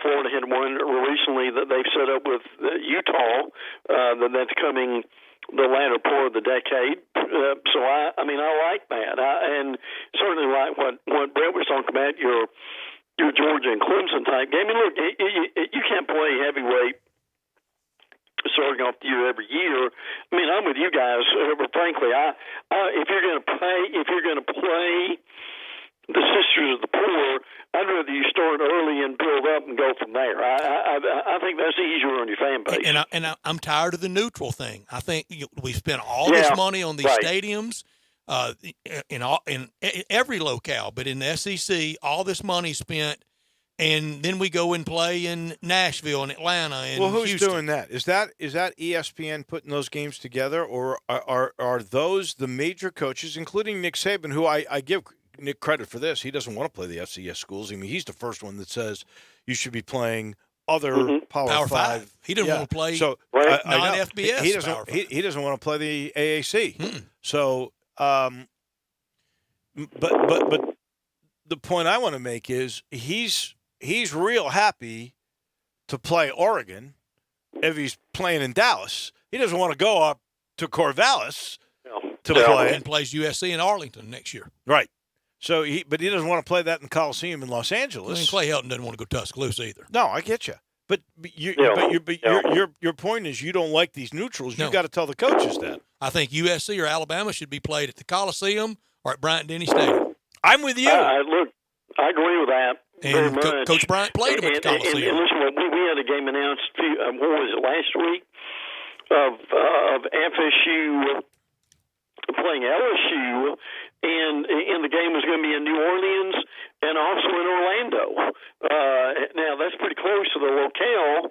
I think that's better than a neutral site game, but it's still not a home and home. It is not. And I hate to say it, but the modern coach, and this goes to basketball too, John Calipari's of the world, they want to play neutrals because they got a chance to beat that team. And they figure it this way. I can beat that team on a neutral. I know I can beat them at home, but I don't know if I can beat them on the road. And so they are more than happy to do that. This is where ADs have to come in. And I think in most cases, I hate to say this, but it's the way the game is gone. The football coach, if he's successful, he's calling the shots over any AD. Same thing with basketball. If that guy is entrenched and he wins, he's the one that makes those decisions. There's no way that the AD at Clemson is telling Dabo Swinney who he should play or where, and no one is telling Nick Saban at Alabama anything. Exactly, period.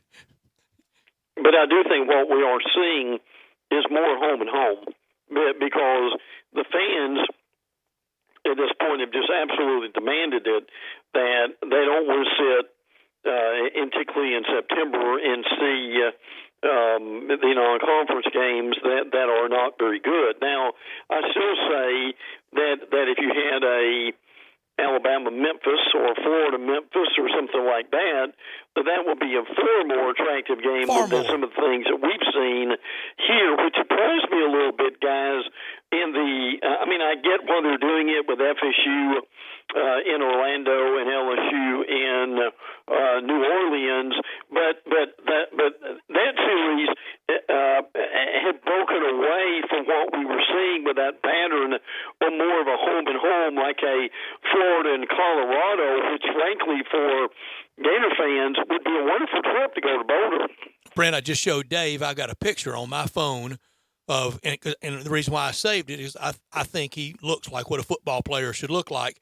Ozzie Newsome at the Coliseum catching a pass against USC on the natural grass of the L.A. Memorial Coliseum. And doesn't Ozzie that looks like a football player, doesn't he? does. And I listen, Ozzie caught a lot of passes on his knees, or he snagged the ball barely off the turf. He was an amazing player, I bet. But you're right. And when you get games like that, I mean, for crying out loud, listen, when Bama in '71, when Bryant went to the Wishbone, if you guys remember, that was a Friday night game. No TV. No one was paying that much attention to it, but because it was at Southern Cal, that will leave a mark on Alabama fans' minds, probably for history. Mm-hmm. Broke the wishbone out on them, and it was no TV, and Johnny Musso ran pretty wild on them, and it was all off to the races the rest of the 70s. All right, Brent, some college basketball. Florida, big game tomorrow night against Arkansas. That's almost must-win for both sides, isn't it? It is. Arkansas has frankly been in a skid as of late, losing. It's tonight. It's tonight. I'm sorry. It's tonight at 7 o'clock Eastern time, as a matter of fact. Yeah. So no question about that. Now, Billy D, he is affectionately called, was here on Saturday night. The court was named after him, which they really liked. But listen, this Arkansas team that they've had like eight losses by 7 points or less, 5 losses for 4 points or less. So but Florida's been like an EKG so far. So no doubt that is a huge game tonight in Gainesville for both those teams' tournament hopes. 7.5-point favorites the Gators are. Arkansas really depleted. Eric Musselman had them rolling, but he also has them recruiting. They're in Rivals top 10 for a recruiting class for the 2020 class. I won't say that Arkansas is back, but they're approaching it. They are. They really are. Tell you what, this Mason Jones is quite a scorer, is he not? Player of the year, maybe. Mm-hmm. Oh, yeah, he very well may be. People hadn't seen that, but you're right. I mean, look, there was a point this season where Arkansas, besides Kentucky and LSU, was one of the best teams in the league. Does Jerry Stackhouse make it to year 2 at Vandy? I think they've almost. I would say yes. I think particularly when you're leading scores on the sideline most of the year, that you've almost got to give them a mulligan with that. I mean, at some point, if they get rid of him, how much more change do you need? So, I think for the sake of their program, they need to go another year with him. I'm curious, because he's an alum of Florida, because he's got a lot of business throughout the state of Florida, and because Mike Miller is making no bones about it, Mike Miller wants to be a head coach if he can next year. He almost was a head coach this year after 1 year of coaching. Are you hearing at Miami, or if Mike White were let go at Florida, are you hearing any rumblings about the name Mike Miller? No, not that much. That's interesting you bring that up. Now, we've checked on that. The prevailing wisdom here is, Dave, is that if Florida stumbles and for some reason they don't get in the tournament, then he will likely be back. We've seen these comparisons of his schedule and his record against Donovan's. I think we all think that Donovan's a better coach, but what we've been told, people close to the program, is that he likely would be back even if they faltered at the end, but the seat would be much harder next year, to say the least. So he's coming back. Likely is what we hear. Did Scott Strickland hire Mike White, or was that a last move of Jeremy Foley? I think it was a last of Foley. With that, and look, I remember, people say, well, why would Florida want White? I remember Alabama wanted White before they got Avery Johnson, as a matter of fact. So I think Mike White was a hot commodity when Florida hired him. He was. I think it was a great. I thought at the time that was a good hire. And a gold standard college name. Do you really want to go out and fire Kevin White's kid if you're Scott Strickland and have to go to national AD meetings? You wouldn't stop if it was just derelict, but it's not derelict. They just hadn't won enough.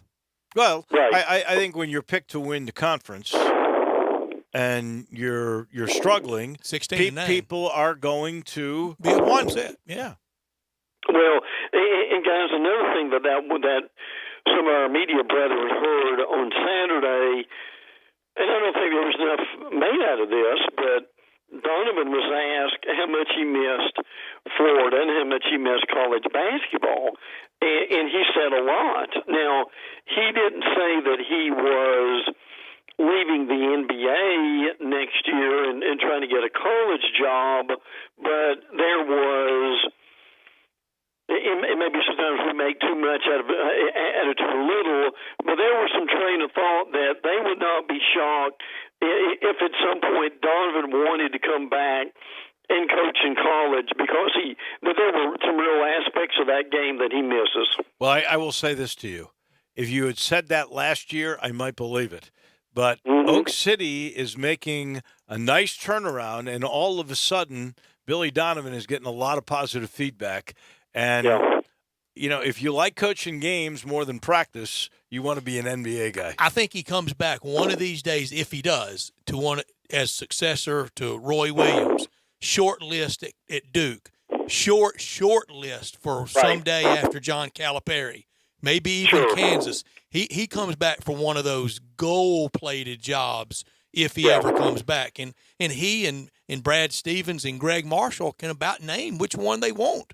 Would you hire Beeline if you're a program now? If he does, if I'm leave, Texas, I'd be hiring John Beeline in 6 weeks. If he leaves Cleveland, merciful heavens, yes. I wouldn't.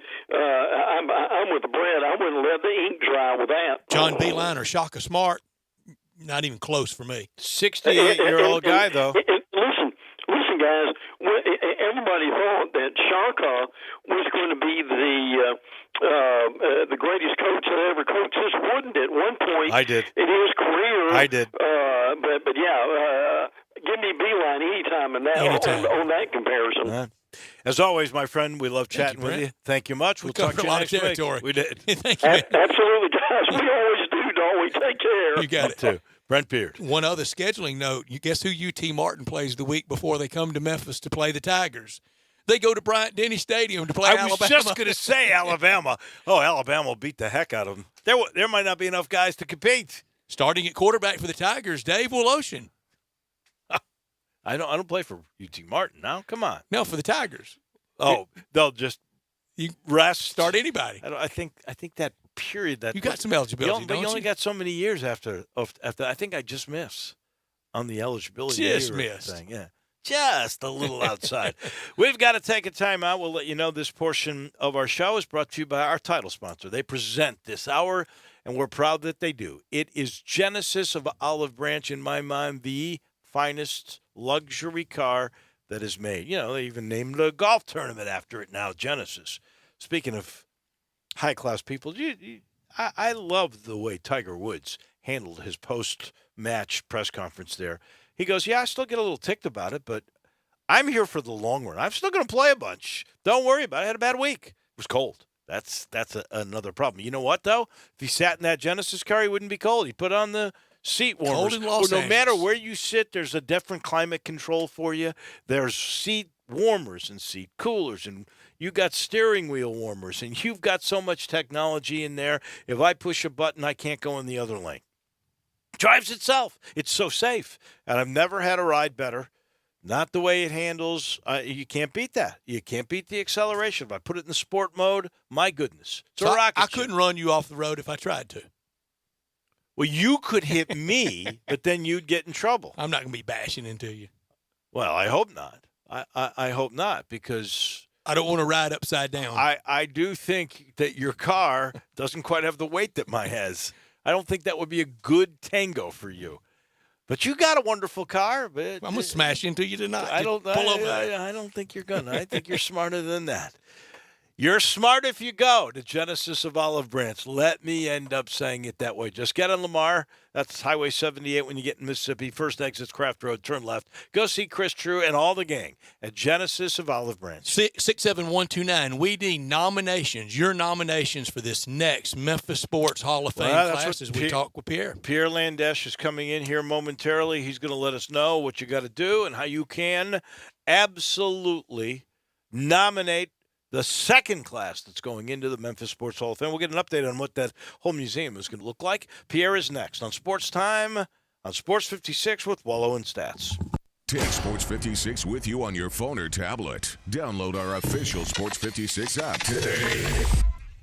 Do not hire Franklin & Sons Electrical. The guy told me he'd shrink my monthly bill, and I'm like, dude, it's too small to read as it is. No matter how hard you work for your small business, online reviewers will find something to complain about. Then he's like, where's the circuit breaker? I'm like, bro, I didn't break anything. And while Progressive can't save you from these trolls, we can help you save money on commercial auto and business insurance. He told me I had a blown fuse. It's called a short fuse, and yes, I do have one, so watch yourself. Get a quote online today at progressivecommercial.com. Progressive Casualty Insurance Company, affiliated and third-party insurers. Looking for a great place to deposit your money? Try First Bank. Competitive CD rates, a money market that moves with Wall Street prime and interest-bearing checking account options. Not to mention their friendly bankers who make decisions locally. To find out more, stop by one of First Bank's 3 local branches. 6482 Poplar Avenue, just east of International Paper. 8398 Highway 64 across from Wolf Chase. And 6280 Highway 64 in Oakland. Or visit firstbankonline.com. Member FDIC. Did you know nearly 40% of men under 40 and over 75% of men over the age of 40 experience sexual performance concerns? At the Memphis Men's Clinic, their experienced physician performs a comprehensive evaluation that determines which specific issues may interfere with your sexual performance. These issues can vary and range from anxiety to medical issues, low testosterone, or erectile dysfunction. The Memphis Men's Clinic has evaluated hundreds of men of all ages over the years and reestablished a normal sexual life. The Memphis Men's Clinic will work aggressively to resolve issues and allow you to restore your sexual health and overall well-being. That's the Memphis way. If you're 20 years old or 90 years old, come and get cared for the Memphis way. Treatment that's based on your specific needs after a professional clinical evaluation by their experienced board-certified physician. Call the Memphis Men's Clinic today at 901-443-0475 or visit memphismensclinic.com. Got something you want to get off your chest? You better have a backup plan. Want to join the conversation? Someone needs to tell him he has to grow up. Join us on the First Bank phone lines at 360-8255 or the First Bank text line at 67129. Now, more of Sports Time on Sports 56 with Wolo and Stats. This hour of Sports Time is brought to you by Homer Skelton Hyundai. Here once again are Dave Woloshin and Brad Norsworthy.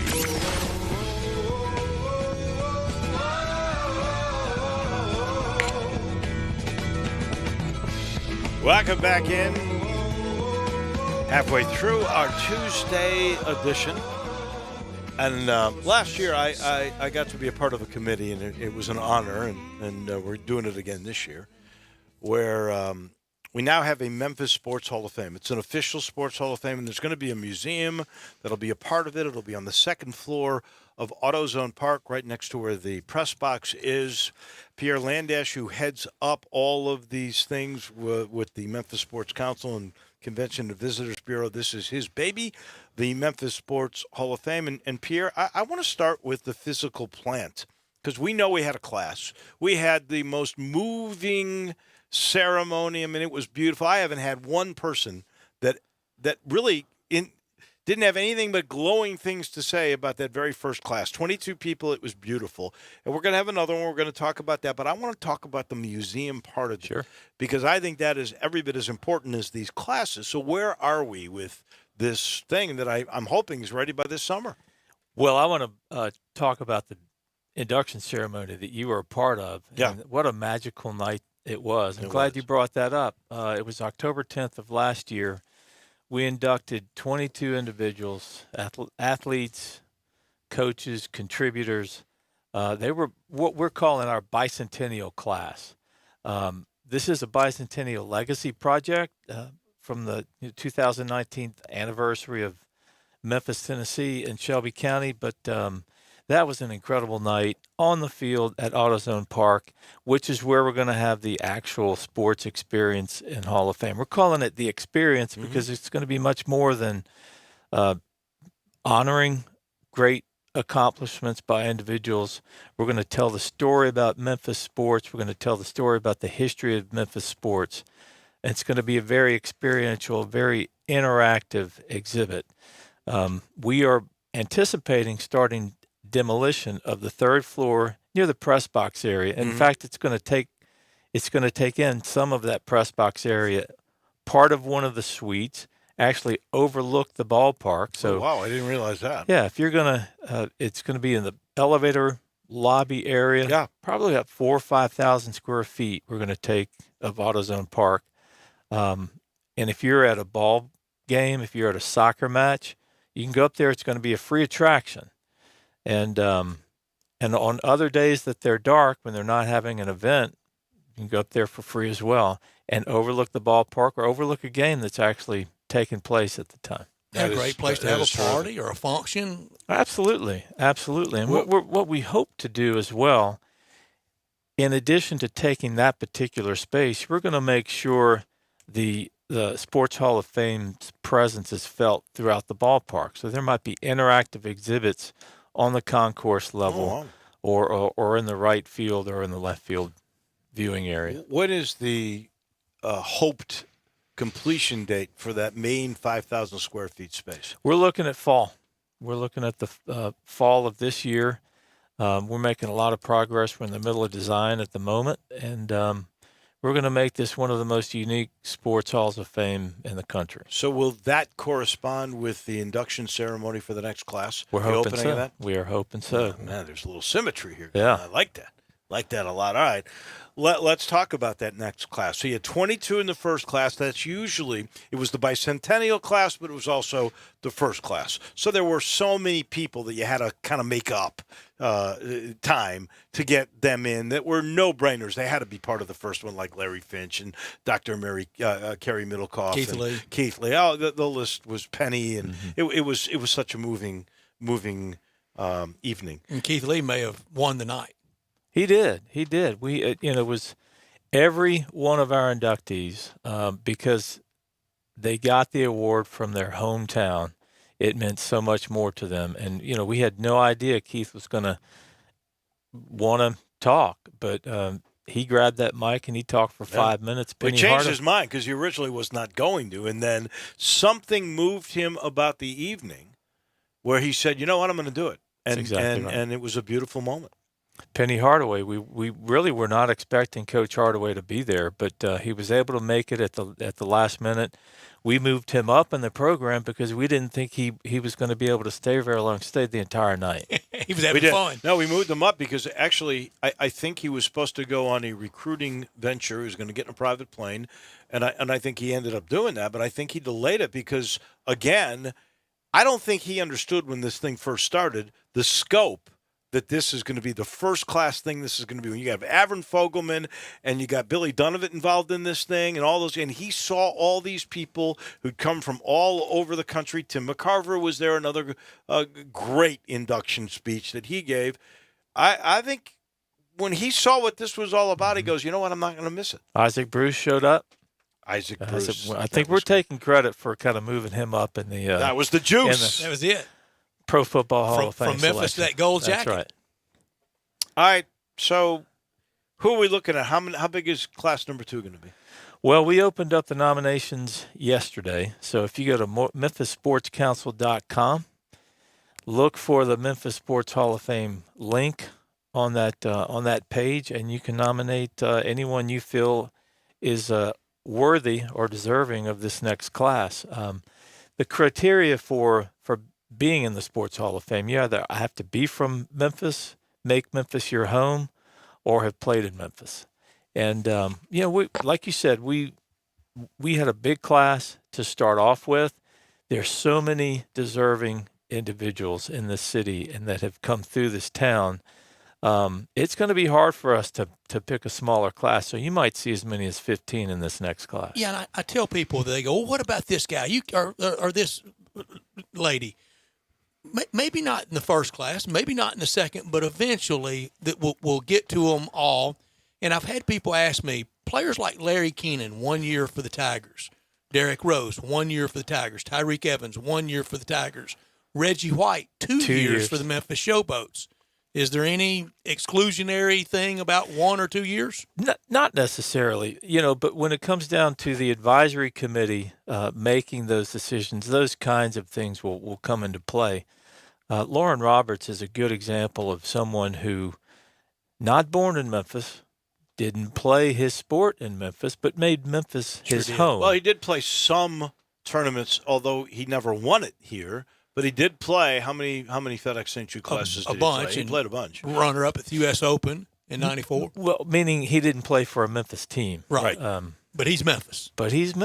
And so the advisory committee is going to take that into consideration, even though he wasn't born here.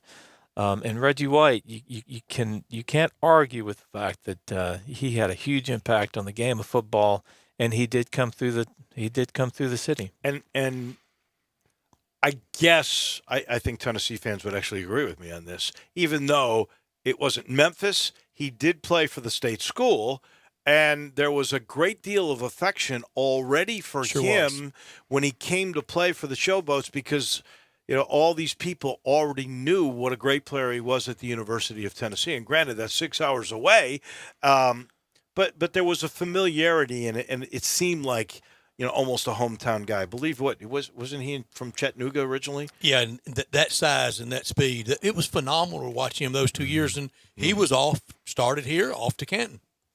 He was, and he played so well here. There's several Showboats. There's another guy, and I'm gonna throw him out right now. Mike Kelly, who was the quarterback of that team, was supposed to be Walter Lewis, and Mike Kelly, who now resides in Jackson, Tennessee, but resided was the better player in Memphis, beat out Walter Lewis, much to the chagrin of some of the owners, because they thought Walter would be a huge drawing card, and Mike was a great quarterback. Georgia Tech guy, played for Pepper Rogers. I think Pepper Rogers. Who was the coach? Pepper Rogers, yeah. For all the work that he did for years. He's been nominated. Oh, good. He's actually on the list. We currently have about 94 people on the list. So if you got 94 people that folks think are really worthy. And I'm just going to say, and I'm guessing, and I didn't even look at the list, but I would say probably 70 are going to end up getting in, then you can afford to have a second class of 15. I think we're probably going to have all 94. You think all 94 will get in? And you're going to add people as time goes on, because there will be, I'll give you a great example. She's certainly not going to be there yet, but there's a young lady who's a high school athlete now, is going to Stanford next year. She's already played in LPGA events. She's playing at Augusta. Rachel Heck is her name. That's right. She's going to be added to the list at some point in time. Rachel's bound for it. Our friend Katie Galena. Katie Galena? What she Another did one. as an amateur golfer. Each year we're going to add people to the list. D'Angelo Williams is not eligible yet. He retired when he was in 2016. You have to be retired 5 years or over 50. What if you're a coach? Is that the same thing? You have to be retired as a coach? For 5 years or over 50. We made some modifications to the nomination process. Over the age of 50? Over the age of 50. So if you're still active in your sport and playing, take Lauren Roberts, for example, take Jerry Lawler, for example. They are eligible now. They weren't eligible last year as an athlete because we wanted you to be retired 5 years. Right. But we made that exception this year.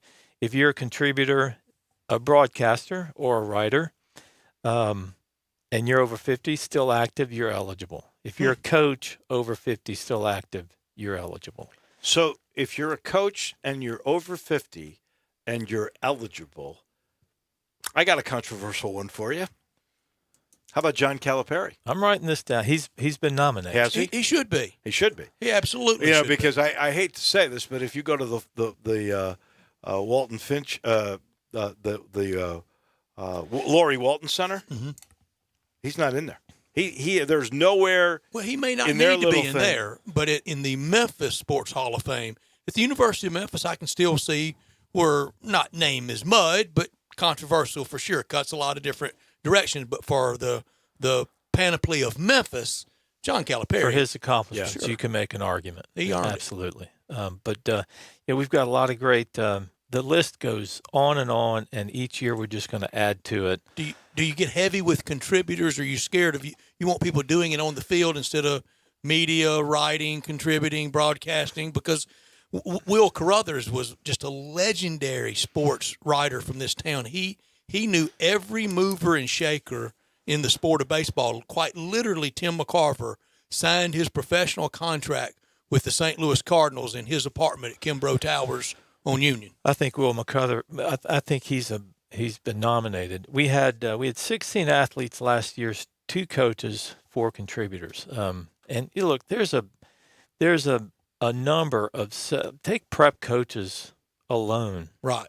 Start thinking about all of the prep coaches that came through this town. We Tom come up with Nix 50. and Jake Rudolph, that have made Paul such Cox. an impact. Wow. How about Ken Netherland?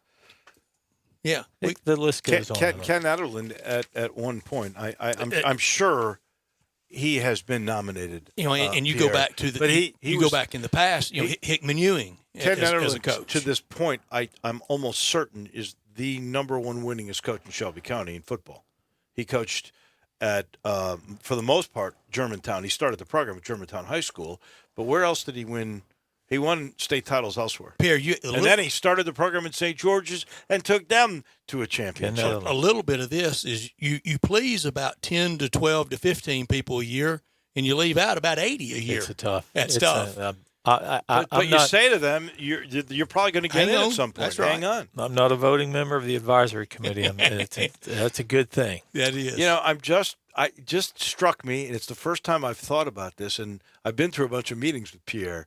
I don't know. Do we have Billy Harwig in there? Billy Harwig from bowling? From bowling? I'm going to have to look. I'm, You know, I'm writing these down. You guys are coming up with some really good names. His name is still on the number one bowling alley in the city, but he was number one bowler in the world for a number of years. But you could go Doc Prothrow, his son Tommy Prothrow. He's on there. Doc Prothrow is absolutely. And he's high on the list. He's high on the list. All right, now, it was a cup of coffee, but it was quite a splash. Was he here long enough for Bo Jackson? Bo Jackson or Albert Pujols? That was a real cup of coffee. Yeah. That was like a shot glass. Bo Jackson, I don't think his tenure was that much longer than... It wasn't much longer. It wasn't.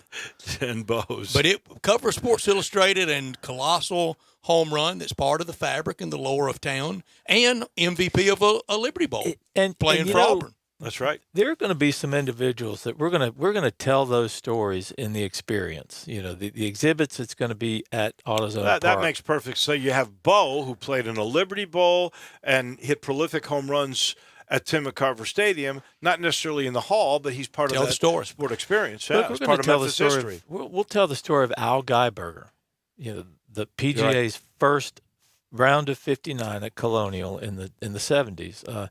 He not from Memphis, didn't play for a Memphis sports team, was here for a tournament. We're going to tell that story about Al Geiberger. Love it, Pierre. The Martin brothers, they had the only one of the only Negro League teams in the league that had their own stadium. The Martin Brothers Stadium. It was right on Crump and Wellington. They'll end up in the hall itself, right? That won't be just part of the potentially as a group. I would think that they would.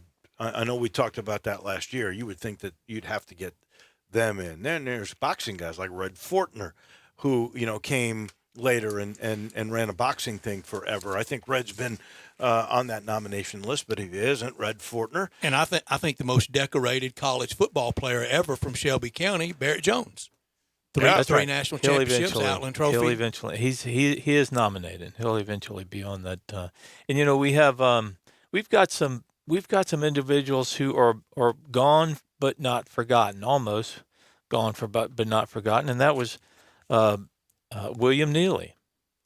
William Neely Mallory, the Yale football player in the early 20s who served in World War II.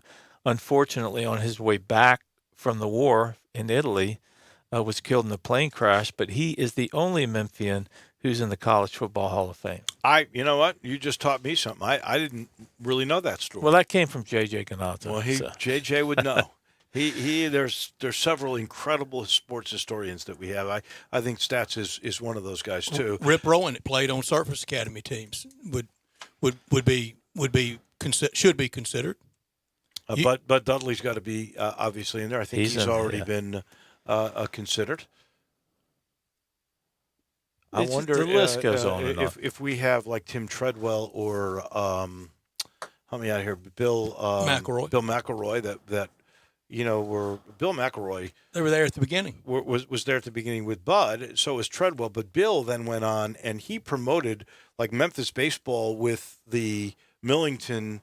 And they brought in the service academies. They were included in that. He'd be another guy as a contributor down the road that you might want to consider.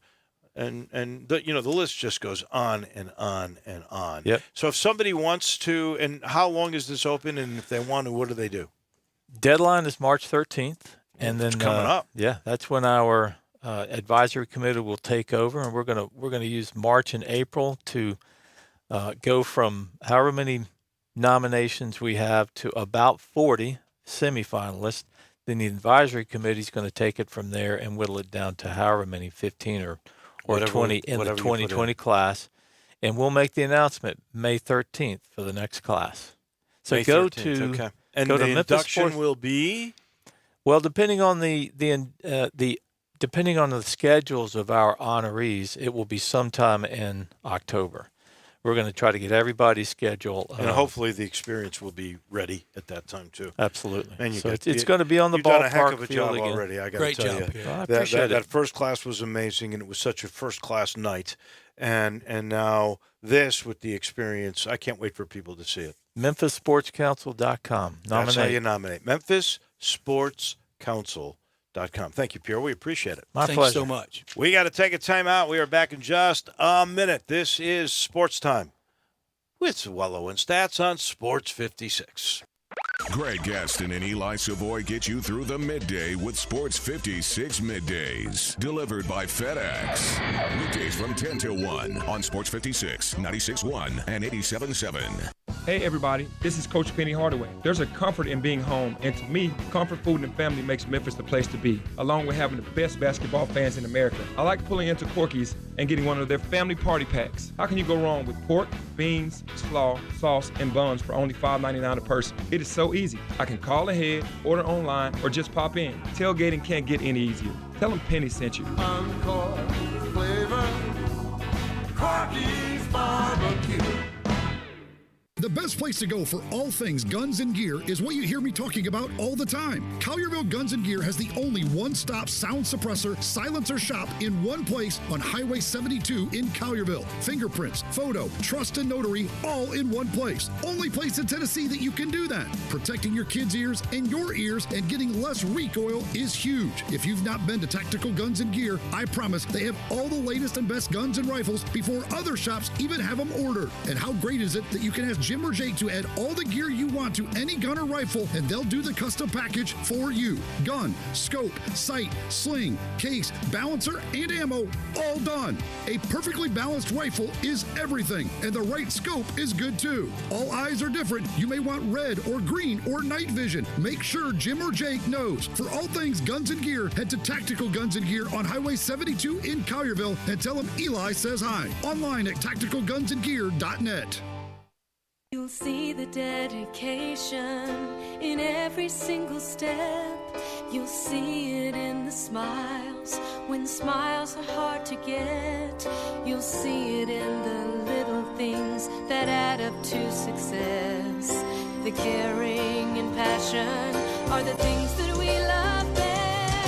Wolf Chase Lemon Brace is your Mid-South provider for orthotics and prosthetics. They are an ABC-accredited facility, and their practitioners are ABC certified. At Wolf Chase Lemon Brace, their services include artificial limbs, legs and arms, braces of all kinds, and custom molded inserts. You can call them today at 901-507-7821 for their location on Highway 64 in between Germantown Parkway and Appling Road, or visit them at their new location in Jackson, Tennessee. That number is 731-660-5900, or visit them on the web at wolfchaselemonbrace.com. Dedicated our life to yours. Wolf Chase Limb and Brace. The construction reduction event is on at Wolf Chase Honda. Exciting changes are in the works and inventory must be reduced. Get the best deals right now on all remaining 2019 Hondas while they last. Every new car, every certified, every used car, price to go. Get pre-approved now at wolfchasehonda.com. Wolf Chase Honda is expanding and our prices are dropping. Don't miss these savings. Act now. This huge construction reduction event ends soon. For the best lineup of quality, fuel-efficient, and fun-to-drive vehicles, get to Wolf Chase Honda and Wolf Chase Nissan. Over 1,000 new certified and pre-owned vehicles in one great location. Catch the savings now during our huge model year-end sales event. Score an amazing deal at Wolf Chase Honda and Wolf Chase Nissan and get to the game in style at Germantown Road and Highway 64. Family-owned since 1981. Now, more of Sports Time on Sports 56 with Wolo and Stats. This hour of Sports Time is brought to you by Homer Skelton Hyundai. Here once again are Dave Woloshin and Brad Norsworthy. I love this hall. Pierre's doing such a good job. Sure. Kevin Kane is involved in this, the Sports Council, and of course those are the guys that bring you Mike DeCourcy every week. We're so happy with it. Seriously, that's so much fun to take a walk down memory lane and think about all the wonderful people that were involved in athletics and growing this town. It is truly wonderful. Speaking of growing, how about a renovation or that dream home? You know there's one guy you got to get a hold of. It's Ken Garland. Ken Garland, Custom Home Builders. He knows he's going to work with you. He knows you're making a big decision and you are making a financial commitment. He wants to make sure it's easy for you and that you get quality and you get it on time and on budget. And he's been doing this now.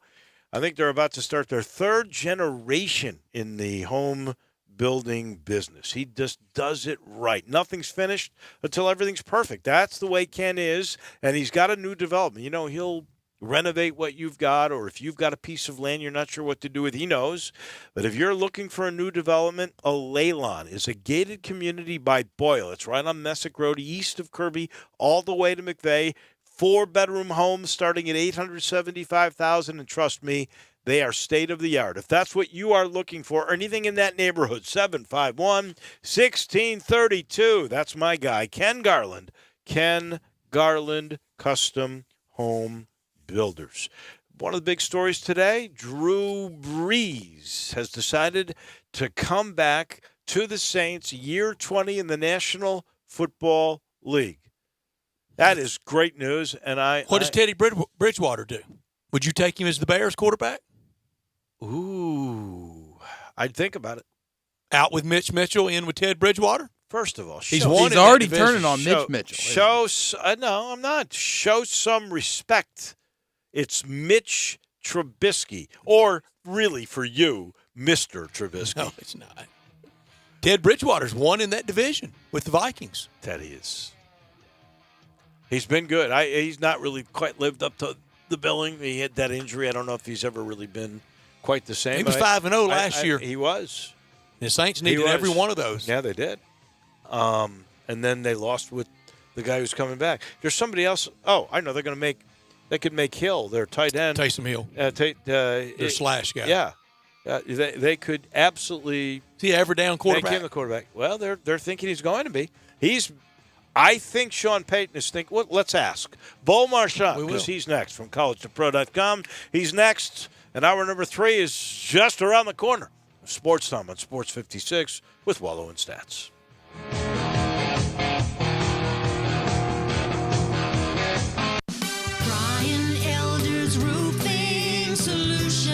Chris Price here for Brian Elder Roofing. The storms we've had over the past several months have been devastating to our communities. The rainy season is ahead.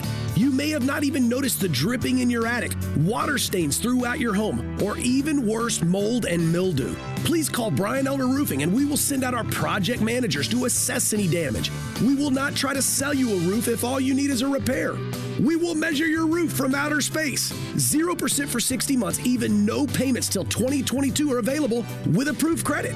If you've noticed missing shingles, water stains, leaks in your roof, call us before you call your insurance company at 867-0303. That's 867-0303, and we will provide a free, thorough inspection of your roof's condition. Call 867-0303. Brian Elder's Roofing Solutions. Mid-South Power Distributors is your source for all things diesel. For more than 26 years, they've supplied all the diesel parts that you need. From simple repairs to complete overhauls, they have it all. Whether it's heavy, medium, light duty, agricultural, marine, or off-road, Mid-South Power is the leading source for all things diesel. Fuel injection, turbochargers, engine parts, alternators, starters, and brakes, they can supply all the parts and services you need. Stop in today at 3250 Mill Branch Road in Memphis or call 901-396-0710. You've heard of James Gaddis Jewelers, but have you heard what they've done lately? Everything, a tremendous selection of diamonds and jewels and gold and silver and more. Lots of watches, tons of custom-made jewelry, diamonds, fine gemstones, bracelets, necklaces, so many choices. Romantics will love the one-of-a-kind estate and vintage jewelry. James Gaddis has experts in wedding and engagement rings, plus 2 repair experts for fine watches and jewelry. Layaway and financing available. James Gaddis, local and family-owned. Whatever your dream, make it come true at James Gaddis Jewelers, 4900 Poplar. Get to Holly Chevrolet in Marion to take advantage of great deals during Holly's 2020 kickoff sale. Right now, get 0% financing for 72 months on the all-new 2020 Chevy Silverado 1500 plus $1,000 bonus earnings. Or get 0% financing for 72 months on a new 2020 Chevy Equinox plus $500 cash allowance. Stop by today and check out Holly's large selection of new and pre-owned cars, trucks, and SUVs ready for you to enjoy. And at Holly Chevrolet, it's a no-pressure, no-hassle environment. As a matter of fact, there's no badgers and never pay a dock fee. Find new roads at Exit 14 off I-55 in Marion, just 15 minutes from downtown Memphis, or online at hollychevrolet.com. 2020 Chevy Silverado 1500 stock number N4007. 2020 Chevy Equinox LD front-wheel drive stock number N4074. 0% financing on approved credit. All discounts, rebates, and incentives are included and apply. Must qualify to finance with GM Financial and 2005 or newer GM product. Price does not include tax, tag, title, registration. Take delivery by 3/2/20. See dealer for details. Farmers Insurance knows that there's a not-so-subtle difference between the sound of a car hitting your rear bumper and the sound of a clown car hitting your rear bumper. Whoa, whoa, whoa, whoa, whoa! Sorry about that. We call that a 3-ring fender bender, and we covered it. Talk to a farmer's agent. They know a thing or two because they've seen a thing or two. Call Chad Gatlin at 901-235-1176 or get a fast quote at memphisfarmers.com. We are farmers. Bum, bum, bum, bum, bum, bum. Underwritten by Farmers Truck Fire Insurance Exchanges and Affiliates. Products not available in every state. You already know you can listen to Sports 56, 96.1, and 87.7 anywhere with the Sports 56 app or at sports56whbq.com. But you can also keep up to date with everything going on by keeping keeping up with Sports 56 on social media. Be sure to follow us on Twitter, Facebook, Instagram, YouTube, and Twitch for information on breaking news, chances to win prizes, and video of all the shows. Don't miss out on anything that's going on. Stay in touch with Sports 56, 96.1, and 87.7 on social media. We are Sports 56 WHBQ Memphis, WIVG-FM Tunica Memphis, and WPG-FLP Memphis, Flynn Broadcasting Stations. Welcome back to Sportstime on Sports 56 with Wolo and Stats. This hour of Sportstime is brought to you by DeSoto Auto Sales. Here once again are Dave Woloshin and Brett Norsworthy. This hour brought to you by DeSoto Auto Sales. As Mr. Announcer says, we will talk with Bo Marchant about Drew Brees in year number 20 after I tell you about DeSoto Auto Sales down on Goodman Road, 5704 Goodman Road, 662-890-7184. Check them out online at DeSotoAutoSales.com. They specialize in late model cars with low mileage, very high standards at DeSoto Auto Sales. All the cars are test driven, checked out from head to toe, unlimited inventory, quite literally every make, every model you can think of. And if it's not on the lot at DeSoto Auto Sales, they'll go out and find it for you. You're treated like family by kind, courteous employees with a down-home, laid-back atmosphere at DeSoto Auto Sales, but they care about your time, and they want you to enjoy the ultimate car experience because they know we're living in a world today that time matters. So the ultimate car experience is this. You walk in, within 45 minutes, you test drive your car, credit approved, paperwork completed, and you're gone in 45 minutes or less in time to do it on your lunch hour or immediately after you get off of work, like right now, if you'd like to. 662-890-7184 at 5704 Goodman Road. Check out the referrals again at DeSoto Auto Sales, Town and Country Experience in DeSoto County at DeSoto Auto Sales. Time to talk some National Football League. We have a good story today. That I think it is because I love the way he plays. He's old school. He's really old school. 20 years he will be in the NFL. We heard the news that Drew Brees was going to come back to the Saints. Bo Marchant joins us now from collegetopro.com. And were you surprised? Yeah. Are you happy?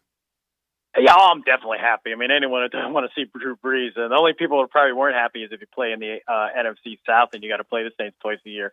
No, when it came across the radio, like, oh, here it comes.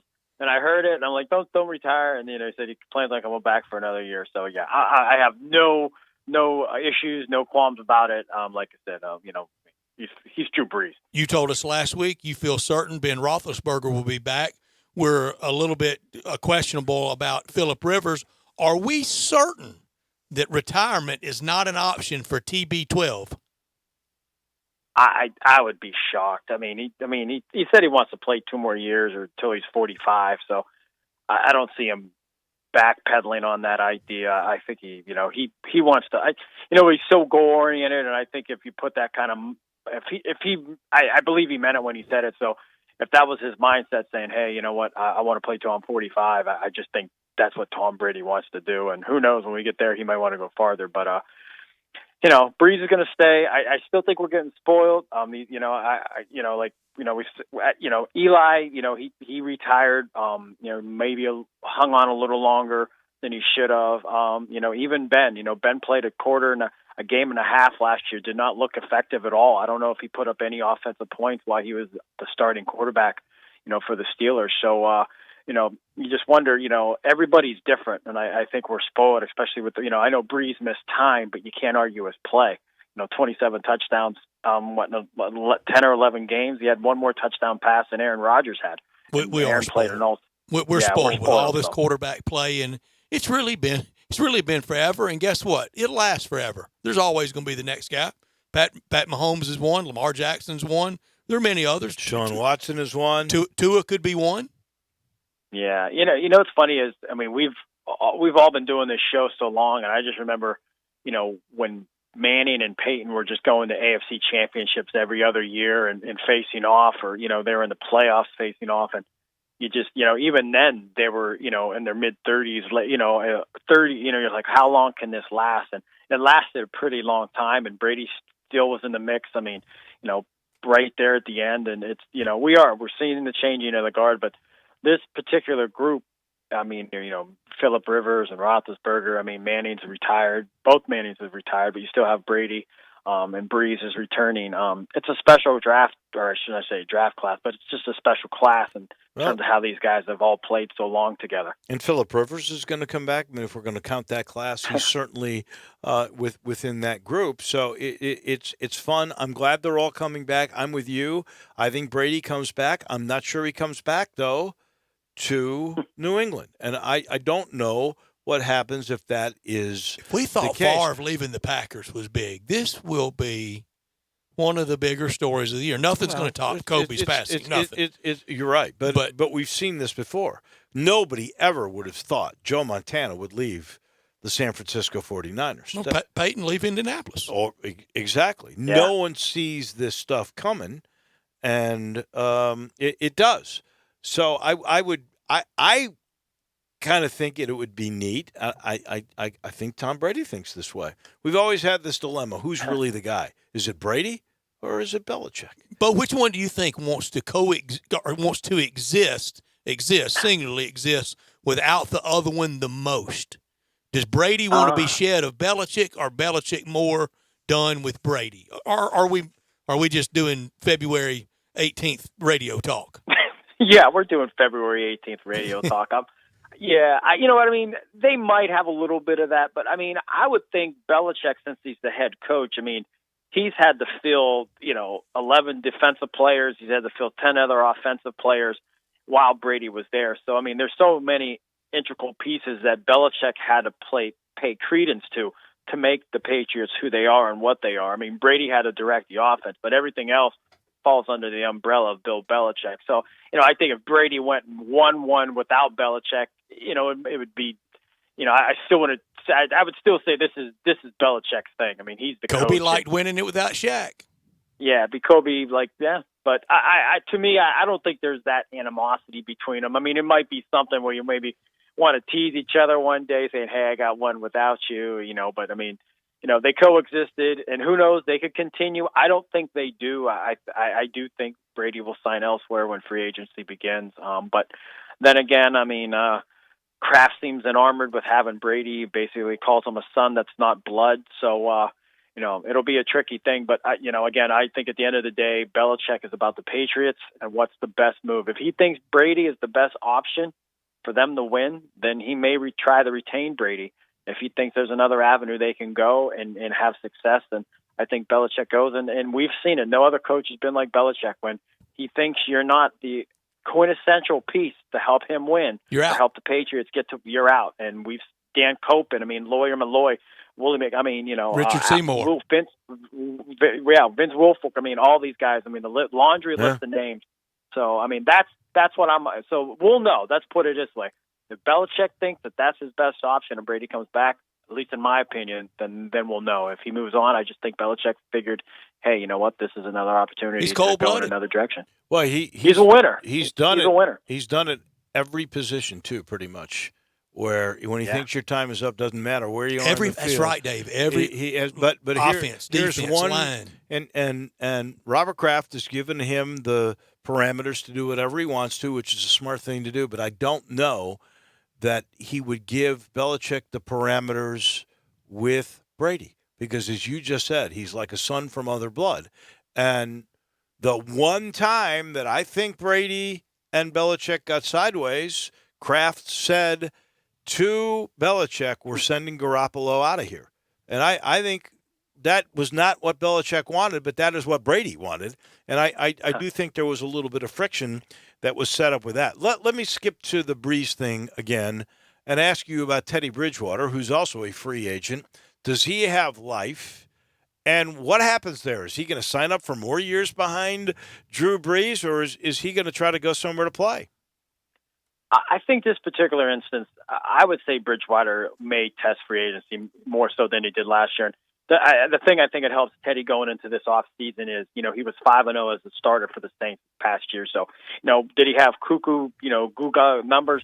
No, but he was winning games and he wasn't, misfiring and making mistakes. So I think he has such a good, some film that coaches can kind of devour and catch up on what Teddy Bridgewater is as a quarterback in the National Football League. And then, you have Taysom Hill there. Where do they go in that direction? So I think if the opportunity presents itself to Bridgewater to have a better shot at starting, I think he's inclined to that. And I just don't know if the Saints are going to be able to pony up enough money to kind of retain him again like they did last year. Because, again, last year there wasn't much, we didn't know what Teddy Bridgewater was or if he'd have success starting. So I think this offseason it benefits Bridgewater in terms of, he had 5-0 start, with New Orleans last season. So the tape's there and an opportunity may await. Now the next question is, where could he possibly land? But there's so many quarterbacks, we all know the names, which team is going to replace one of these guys and kind of go. But, there's a lot of young quarterbacks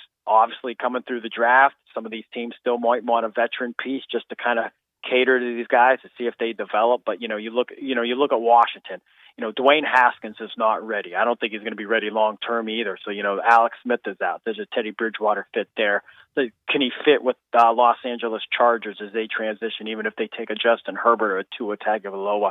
Those are some of the options I think are going to be best fit. I don't think a franchise is going to, put a ton of money into Teddy Bridgewater saying, hey, you know what, this is the sole horse that we're going to use as a franchise quarterback. I think he'd be more of a transitional guy, kind of like a Nick Foles. I know Minshew came out of nowhere, but, I think he would be more of a transitional quarterback. Since you mentioned Hill, and he's really intriguing, but is he an every down quarterback? He's a tight end, for goodness sake, and a fullback. Yeah, I'm glad you brought that up because, he's there and people talk about it and he talks about playing, but I think, there's so many things that help him elevate his game because they use him in so many creative ways. Peyton knows how to utilize and devise a play that's going to maximize his skills. And I think, like you said, at the end of the day, if this guy has to drop back in the pocket 35 times, I believe you're going to see a different outcome. Is he a playmaker? No question. Double H hockey sticks he is. He's so fun to watch because they use him in so many running the ways. wishbone. Yeah, he can do it all. But again, I think it's a different mindset.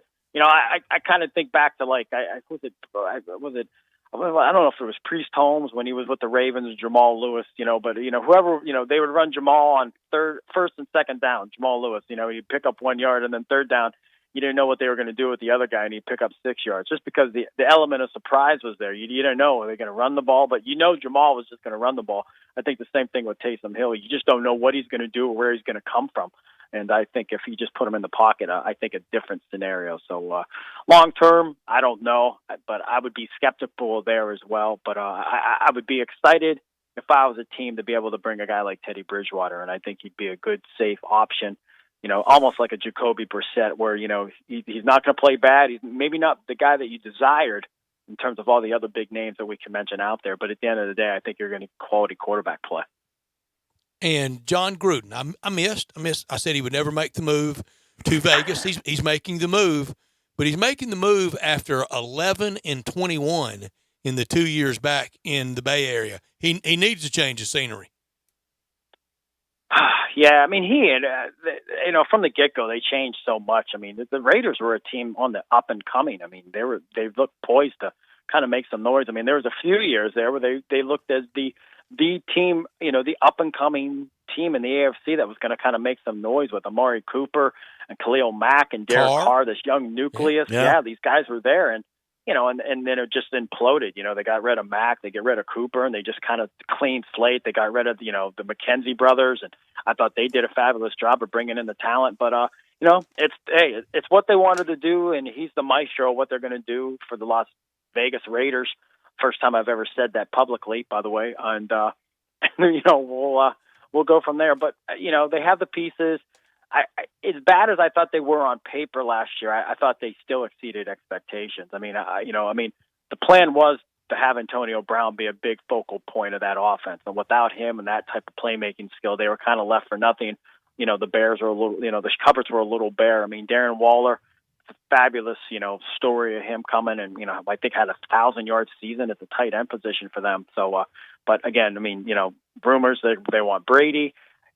I think we all feel that they're not content with Derek Carr if they could go in another direction. So, it's going to be a fun, even with Las Vegas. I mean, there's a quarterback there, but is he going to be the quarterback when the season starts? So, I think there's here. 11-21 does allow you to wonder: is Gruden the right guy? Gruden was terrific at Tampa. We know that. Gruden was terrific in the television booth. There's no question about that, and could go back there. But is he the right guy at this time in the NFL? And I think 11-21 allows you a little bit of room to say out loud, was this a smart decision by the Davis family? Now, I want to skip to your team, the Pittsburgh Steelers, and Mike Tomlin, who was very, very emphatic in his defense of his quarterback Mason Rudolph in the light of the accusations made by Myles Garrett, the Cleveland defensive player who took a helmet and swung at a guy that didn't have a helmet and connected. And then the day later comes up with this racist stuff. I love the way, by the way, that Tomlin laid out his argument to Stephen A. Smith. Tell me your thoughts and what's being said around the Pittsburgh area about what is playing out. Well, I'm going to give credit to Mark Caboli. He writes for The Athletic, longtime Pittsburgh beat writer. He had a fantastic piece in the Athletic, I think yesterday, and it was about Tomlin. I mean, real quick, Tomlin doesn't go to the combine and speak in front of the media. Every single coach and every single GM goes to the podium, but Mike Tomlin doesn't. So, he's a scarce commodity to talk to and have interviews with. And he went into detail. Tomlin's not going to say anything unless he has to or he wants to. And he's just not going to be bothered with none of this stuff.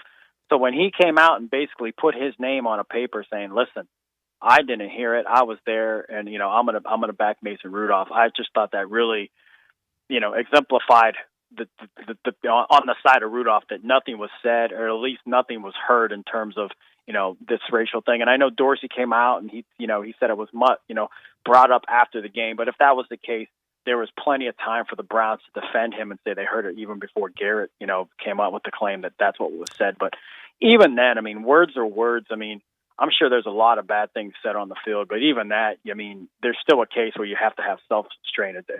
Saying a word does not give you the right to kind of act like that. You still have to conduct yourself in a manner. It doesn't give you the right to do whatever you want. But especially at the end if of the there's day, no proof of it being said. Well, there was the best point Tomlin made is that there was no corroboration that was made by any of his Cleveland teammates. You could say, oh, well, Pittsburgh's protecting their own, but nobody from Cleveland said, yeah, we heard that too. Even Baker Mayfield tried to dampen it down in the days after it. It to me, that was the best part that Tomlin brought up, and I'm really sort of surprised at ESPN. I think ESPN... I'm not at all. Well, I am. I think it does an amazing job. You could talk about all their promotion, but when you look at the outside the lines and Bob Lee and all those contributions, their journalistic integrity has been pretty darn good along the way. And for them not to even mention there was no corroboration, that is a real big mistake. Yeah, like I said, I from what I've heard, when I cover the team, and I think I have a decent pulse on what goes on. There has been no backlash. I think all the teammates are behind Rudolph. They believe there was nothing said because nothing was said, and I think Tomlin coming out the way he did and making it a point that he is going to make a statement where it's emphatically no. Nothing was said. We heard nothing, and we're going to back Mason Rudolph going forward. And that locker room would be the first to police that. Oh, yeah. And again, and Garrett was kind of late to the party coming out with it. If that's the thing that night, you come out, you say what you had to say, and you go from there. I forget the exact hiatus of days that accumulated before he said this was what transpired. But again, by that time, you're kind of like, I don't know if that's actually the truth, but. Hey, if it happened, it's still something we're never going to know. None of us were on the field. We'll only could speculate. But I would like to think at this point, and from what we know, I would side with the Steelers say about Rudolph and even his teammates. They heard nothing as well. They were in the scrum. Pouncey was right next to him basically the whole time. I'm sure he would have heard something if that was that loud and vulgar where it set Myles Garrett into such a rage. That would have been the point. But Baker Mayfield probably summed it up best after the game, where this team's not disciplined and something needs to change. So I'm not quoting him per se. That's close. But it was basically this thing, a you-know-what show, and things need to change here in Cleveland if we're going to win. So. And it has been. All right, to this draft, Mel Kiper with his mock out today, 3 of the first 5 players in the draft, quarterbacks, has Tua Tagovailoa going to Detroit. Other than the medical, what do you have to see physically before you're making the pick at third to a guy that shredded his hip? He had Joe Burrow 1, but he had Chase Young 2, and then Tua 3. So it was the great defensive player is sandwiched, and the Oregon quarterback is the 5th. 3 of the top 5 being quarterbacks. What do you got to see physically, Bo? I don't think we're going to see anything physically. I mean, when he goes to the combine and they do all the medicals, basically, I tell you guys that is the heart and essence of the combine is these medical checks. And teams are going to walk away and he's going to go, stay where he's at on some boards, may go up, may drop on some boards in terms of how teams perceive his health medically. I don't think we're going to see anything from this point, but I'm going to say this. Patrick Mahomes proved emphatically that this is a quarterback-driven league like we've never seen. And if you don't have a signal caller that can play at an elite level, you're just going to be spinning your wheels. And so if you have the opportunity to take a Tua Tagovailoa, you're going to do it. Even Justin Herbert, I think these teams are going to scramble. I think they're going to be all pushed up. I mean, I don't think they're going to go 1, 2, and 3, but the Lions are sitting there with a great opportunity to possibly have the next, franchise quarterback. You have the Chargers sitting there at 6. Are they going to be outside looking in? And then you start looking at those teams that are going to be eager to move up. And I just think at the end of the day, I think those quarterbacks go in the top 5. One, just say, Washington can drop down. It just depends what they get and how happy they are. I just think at the end of the day, Tua, Herbert, and Burrows, we know most likely Joe's going to go number 1 anyways. But the other 2, I think they're going to be right there in the top 5, probably the top 4. And I think teams are going to jockey in position. If Detroit doesn't elect to take Tua, then they're going to find a trade partner that's very eager to move up and take him. And I think the same thing goes with the Giants at 4. If Gettleman doesn't feel comfortable with taking, they took, remember they had 3 first-round picks last year. They took Daniel Jones, they took Dexter Lawrence, and DeAndre Baker to DB. So, right there you're looking Jeff Aduka and just say Derek Brown, 2 positions they already have. So it might be, unilaterally successal for them to drop down, and maybe Los Angeles Chargers move up to 4 and take a Herbert or a 2, or a Jacob these guys are ranked. And a Jacob Eason. So I just think at the end of the day, quarterbacks are going to be hot, and teams are going to have to move up if you want one. It's quarterbacks. I guarantee you, Joe Burrow's going number 1 because if he does not, just the jerseys, the Brown family will be thrown into the Ohio River by the Bengals fans. I can tell you that. I can tell you the best thing that I saw about Tua, honestly, was when he first came to rehab. They said he had total range of motion in his hip. That's the one thing you really got to look at. If that's good, he's going to be good. That's 3 months, too. So, 3 more months would do? Thank you, Bo. We appreciate it. We'll do it again next week. Bo, thank you. Yep, have a great week, gentlemen. You got it. Bye-bye. Bo Marchant, collegetopro.com. Eddie DeBartolo, a Youngstown, Ohio native, pardoned today already in Canton. By the president, yeah. Already in Canton. Dave, we are Kareem Abdul-Jabbar to Eddie DeBartolo. He's little bitty. I know. Little bitty. I know. It's an interesting pardon. He was a great owner in the National Football League. He comes from an area, Youngstown, Ohio, that Bo knows well. Bo knows well. It's a rayfish town. Let's say he got caught for gambling fraud. That's what he was. With the governor of Louisiana. Edwin Edwards. And that's trouble. That is day of life sort of happenstance in Youngstown, Ohio. It's pretty wet and wild. Yeah, it really is. I'm so excited. We were talking about the Sports Hall of Fame, the induction class, and this new experience they're going to have, but I want you to get to the Pink Palace. It opens on March the 7th, but this is the new Tiger Hoops exhibit coming March the 7th, where you can look and experience 100-plus years of Tigers men's and women's basketball from the beginning as the West Tennessee State Normal School to Memphis State, and now, of course, to the U of M. Don't miss out on this exhibit. Again, ladies and men, it's going to be terrific at the Pink Palace. We'll take a timeout. When we come back, man, Drew has done a heck of a job. I asked. Wow. I'm impressed. I asked. Thank you. How many teams do you think could lose a game? Because it's hard to lose by 40 points and still make the tournament. And in the last 5 years, we'll let you know in a minute. This is Sports Time on Sports 56 with Wolo and Stats. Broadcasting from the Family Leisure Studio, we are Sports 56, 96.1 and 87.7. Mid-South Power Distributors is your source for all things diesel. Their newly renovated drive-in repair shop is open to the public. Whether it'll be your everyday driver, farm equipment, fleet vehicle, or heavy-duty truck, their ASE-certified technicians will get you back on the road. The on-site dyno is ready to run all the necessary diagnostic testing. From preventative maintenance to complete overhauls, Mid-South Power can handle it all. Stop in today at 3288 Mill Branch Road or call 901-396-0710 and online at mid-southpower.com. I'm here with Robert Cox, kitchen manager of the Rendezvous Restaurant. Tell us about those great ribs at the Rendezvous. Rendezvous stands alone in a unique barbecue style, only found in Memphis, Tennessee. We don't smoke our ribs, we char-broil them. The guys cooking our ribs have been doing it for 30 years. Mr. Charlie Virgos taught the guys the technique himself, and still to this day, they teach newcomers that come in the door. After our ribs come out the pit, we pre-cut every order, so you easily can tear them apart. We baste our ribs on a plate and sprinkle our season all over them. So, Robert, are ribs what everyone comes to the Rendezvous for? The beef brisket is now our second best seller behind the ribs. We also have lamb riblets, half chicken, pork shoulder, chopped chicken, cheese and sausage plate. Nachos are fantastic. We also carry a Greek salad. The list goes on. Robert, where can we find out more about all of these great options? Our restaurant menu is online at hogsfly.com, and recently we just added our catering menu online. Mr. Charlie Virgos' Rendezvous Restaurant, a family-owned restaurant in downtown Memphis in the alley since 1948.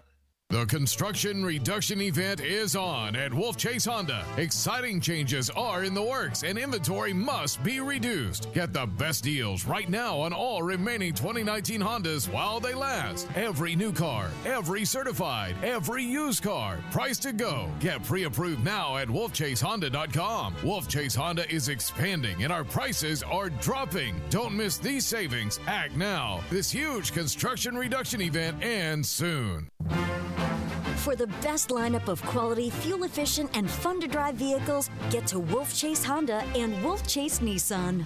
Over 1,000 new certified and pre-owned vehicles in one great location. Catch the savings now during our huge model year-end sales event. Score an amazing deal at Wolf Chase Honda and Wolf Chase Nissan and get to the game in style at Germantown Road and Highway 64. Family-owned since 1981. You're in charge of hiring, and Indeed has solutions, like online skills tests, which let a candidate show that they're the right hire. Indeed will also give you this sticky frog, which will suddenly leap and stick to the face of the perfect hire. Okay, there's no sticky frog. But skills tests, that's a for sure.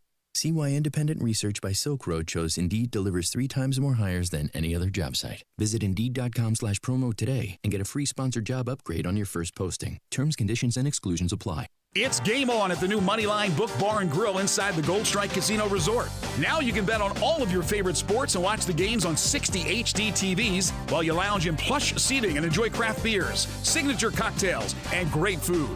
Plus, don't miss the Topgolf Swing Suite, a virtual reality experience with a variety of fun interactive games every sports fan will love.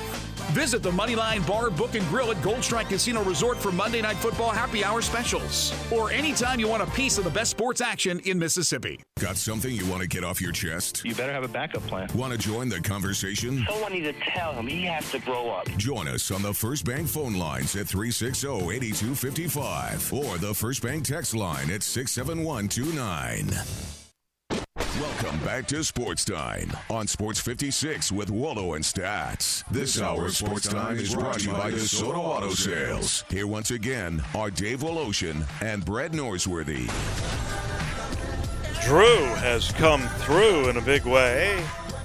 We'll get to that in a second. Let me let everybody know this portion of the show is brought to you by the Eflin Insurance Group, which has added Britt Linder and his wonderful family. And so now this incredible insurance group has basically over 300 years of combined insurance experience, locally owned and locally operated, serving the Memphis area. Loyal to the Tigers. Yeah, and basically going back to 1955. And because they got so many people and so many years of experience, you got access to a multitude of A-rated carriers, and they specialize in home, in auto, umbrella, and small to mid-sized commercial accounts. We're talking personal, and we're talking business. Not many do that.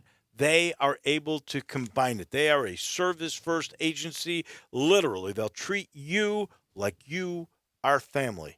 And the way they do this is they sit you down. If it's personal insurance, they're going to ask you about health insurance. They're going to ask you about life insurance. They're going to take care of your family. Make sure they're protected no matter what happens. And then when it's business, they'll project out 10 years, 15 years, 20 years. What's the most important areas we have to protect? When you're done, you feel secure. If you'd like that feeling, call 901-757-2315. The main office is in Bartlett, but they got offices all over. If you're a Tiger fan, this is a number to remember, 386-GER. That's 901-386-4777. Those are the numbers to the Eflin Insurance Group. So I was wondering out loud, how many teams in the last few years, and Drew goes back 5 years, how many teams have lost a game by 40 points and still made the NCAA It's hard tournament? to lose by 40. It is. I think it is. And those that did make the tournament, and there's 9 of them in the last 5 years. We'll go over all those in a second. And a common denominator. All 9 were on the road. All made the tournament through automatic bids.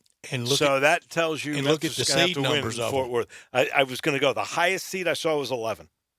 The better seed, 11. Yeah. 13s, 14s, 15s, 16s. Most of them are 16s. Most of them are 16s. St. Mary's was an 11 seed, and that was last year. I don't remember that at all. How come I can't remember last year? Believe it or not, go back and look at Gonzaga's schedule from last year. They won 6 games by 40-plus. It's pure slop when they get into the league, and I think that eventually snags them. I think 2 out of the 6 were against Santa Clara, too, which is a conference game. One thing I don't like, 8 of these 40-point losses came to ranked teams. Tulsa was not a ranked team. Tulsa won only one was against a conference opponent, and that is the St. Mary's game that you were just talking about. So last February the 9th, this team lost 94-46, 94-46 at number 4 Gonzaga, made the tournament through the automatic bid, and had an 11 seed. That's the highest. So let's go over this. Gonzaga did it twice last year. 2015, Robert Morris. They got beat by North Carolina by 40. Actually, 46. And they were a 6 seed through a 16 seed. Texas Southern lost to Gonzaga. Again, the automatic bid for, I guess that's lost on the nose by 40. That's the SWAC. Mm-hmm. And they were a 15 seed. Harvard lost at number 6 Virginia. This is in 15. Look at that score. 76-27. 49. Man, only 27 points. They were a 13 seed.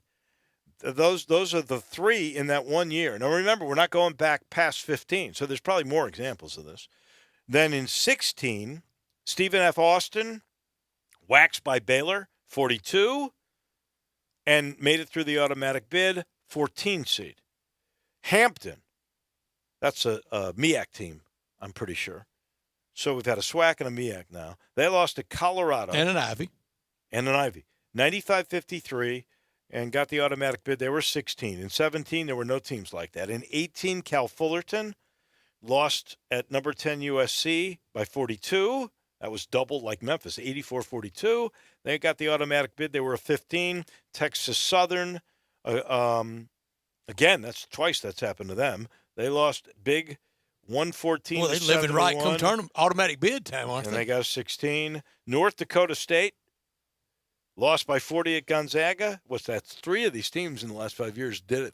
after losing to Gonzaga by 40. They got a 16 seed, and then the St. Mary's deal, and they're the highest seed at 11. So you have we'll have to keep an eye if anybody does it this year. 14, a couple of 15s, most of them were 16 seeds. Today, Joe Lenardi, since we had Shelby Mast on yesterday from Bracket Wag, referenced Joe Lenardi today at ESPN.com. He has 10 from the Big Ten. I think most are backing off 11 now. Mm-hmm.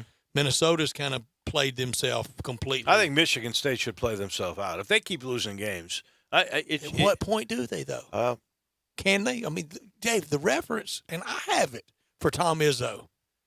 But I don't quite have the same reverence. I watched his team get waxed by John Calipari on a neutral in Austin. I've seen him cut the nets down, too, though. But 20 years ago. I have. But I also watched him get waxed in 2008. I watched his horrible demeanor during the Larry Nassar stuff, and I don't have him on that same pedestal that I might have until 2008. But the Nassar stuff, it matters, but not for this year's bid. No, not for this year's bid. What matters for this year is he's got more losses than anybody from a power conference that's in the tournament. He's got what? He's got 9 losses this year, unless you're counting Georgetown. This year, shining example of there will be 68 teams in the tournament. There's going to be some at-large teams. A lot of years they wouldn't have gotten in. You know what this year is good for? It's a great year to proclaim we never need to expand the field. Sure don't. I like Dayton when it gets here. That's kind of fun on that Tuesday and Wednesday night. Kind of. Big kind. I'm not a big fan of it. I mean, just like I'm not a big fan of the wild card game. If you lose there, you didn't even make it. What's Dayton? Is it what is the football bowl equivalent to Dayton? It's not the New Mexico Bowl because it is the NCAA tournament. Is it Holiday Bowl? Maybe. Yeah. Decent. Something like that. Military Bowl. Armed Forces Bowl. I'm always confused. Which is the Military Bowl? Is that the one in Annapolis? Annapolis, or is that the one in Fort Worth? I've been to the Armed Forces Bowl. It's the only way I know that. I don't know. I'm always confused by that. But also, and really, I know most don't. But that Tuesday and Wednesday night, as much as I'm locked in on it, I am still kind of NIT Let me tell you on those something. nights. I'm going to tell you right now. If you tell me I'm in the tournament and I got to go through Dayton, give me that deal right now. Let me sign it. With bells I on. want in. VCU went to a Final Four coming out of there, didn't they? They did. Yeah, they did.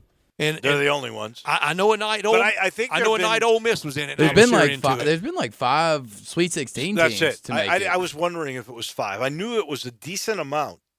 So you can. Well, that's advance. a lot bigger than the bowls I kind of tarred them with. Oh yeah, I think Dayton is much better than that. I think you want to go to those bowls than talk about the NIT. Well, Dave, I took a wild ride today. You want to hear NIT bracketology? Oh, no. Where are we? Don't tell me. Here are the 1 seeds, according to DRatings.com. 1 seeds are Mississippi State, Georgetown, Richmond, and Alabama. 2 seeds, Stanford, Providence, Arkansas, VCU. We're not even a 2 seed? 3 seeds, SMU, South Carolina, NC State. Oh, no. Tulsa. Oh, well, both SMU and Tulsa beat us. Okay. 4 seed? Number 1 4 seed. Wow. Memphis. So that means play the number 1 5. They have it as Oregon State, so that would be at FedEx Forum. Yeah. Winner would get the 1.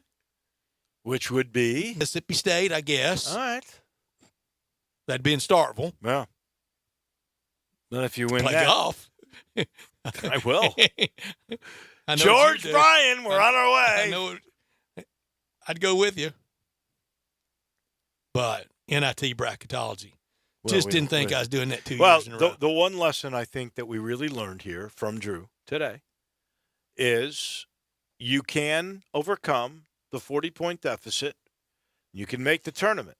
But every one of these guys did it through winning the tournament. So Memphis, unless they go 6-0 now, 23 wins and 6-0, I think they would get an at-large. But they're not going to do that. I think it's more likely, a lot more likely, they'll end up 4-2, and that would be good if they were 4-2. That means they're going to have to run the table. Hopefully, 4-2 might be good enough, especially if you beat SMU, might be good enough to get a bye on the first day. But I've watched teams go the distance. Houston did it through Tulsa several years ago. They were the worst team in the league, and they won the darn tournament. High Hardman, has basketball been more frustrating than football was exhilarating? Wow. You know what? And I'm not trying to cop it because I've actually thought about this before. I think it's equal. And the only reason it's Cotton Bowl equal to this? The only reason it's equal is because of the expectations that, and I hate to say that, but the school, Penny, me, everybody is guilty. We bought into, we had this number one recruiting class, and heck, we had people thinking they weren't going to lose a game. No, I never did that, but I thought 27-4 into the Final Four. But that's with James Wiseman and all the preseason hype that went with it. I think it is much more disappointing than football was exhilarating as an outside observer, just trying to be fair. And this is involved in it. No matter what, this is still a basketball school. The University of Memphis is still a basketball school. So for your premier sport to have this disappointing of a year, it outweighs the exhilaration. I'm not going to say that you're wrong, but let me play devil's advocate to you on this. Does money matter? Heck yeah, it matters. Football raised more money has brought in more money the last 2 years than basketball. That's never happened in all the time since I've been here. Potential that Tom Bowen recognized and launched, and Laird Veach and Dr. Rudder keeping going with Mike Norvell, and we hope with Ryan Silverfield. You can just make the budget committee meetings so much easier with football doing anything. Oh, yeah. And if it really knocks it out of the park, you can start wasting money. The good news is you can start paying tight end coaches $900,000. We're not wasting money, but you're not taking any money from the general funds of the school, and it just makes life so much easier. What for a legitimate $40,000 for 7 home football games, or 6? I mean, next year 6. A legitimate $40,000 for 6 home games.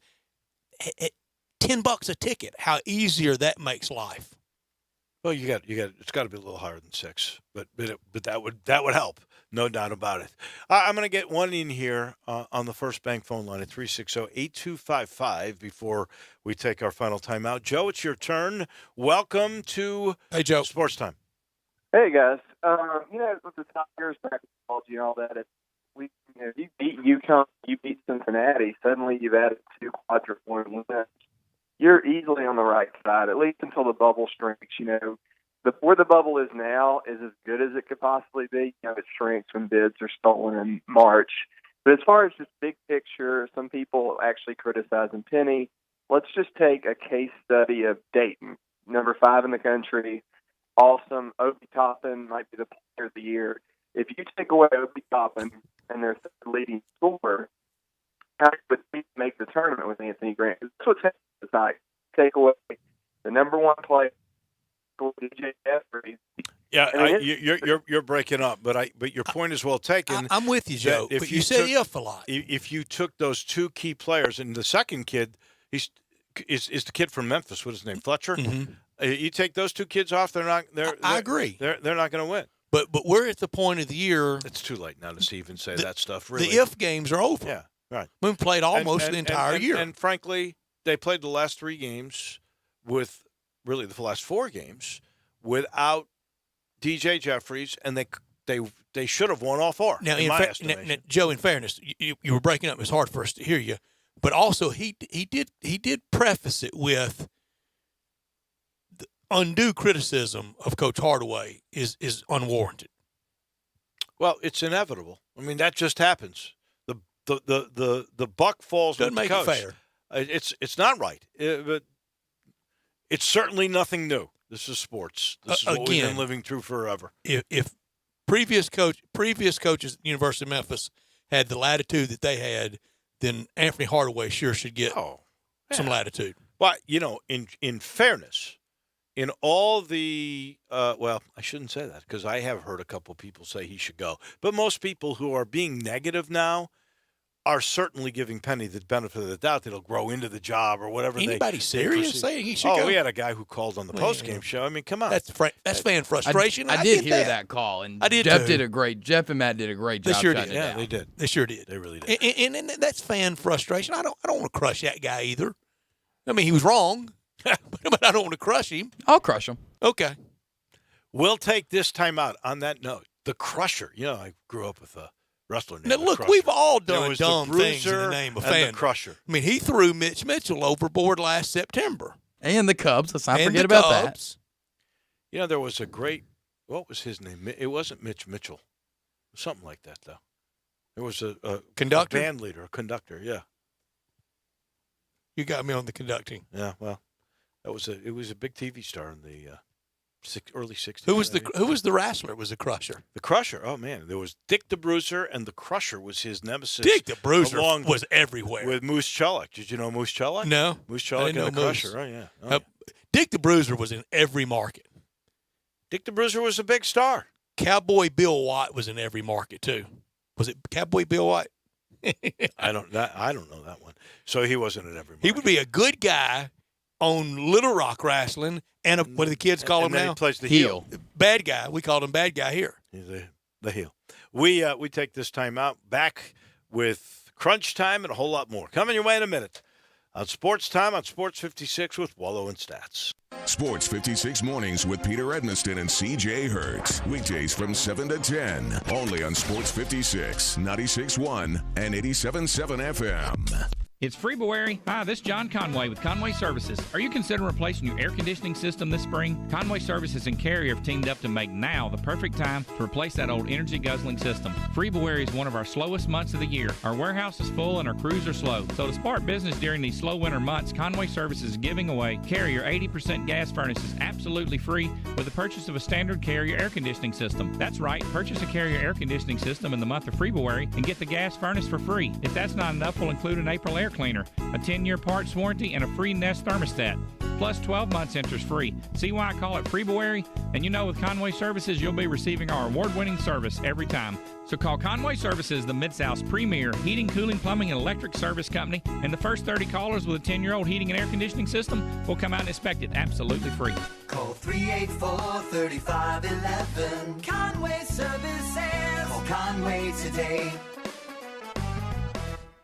At Aaron's, we believe in the magic of wintertime more. That magic that comes from good people out there, always helping others, working hard, and providing for those they love, no matter what. So why are there so many stores unwilling to work with some good people?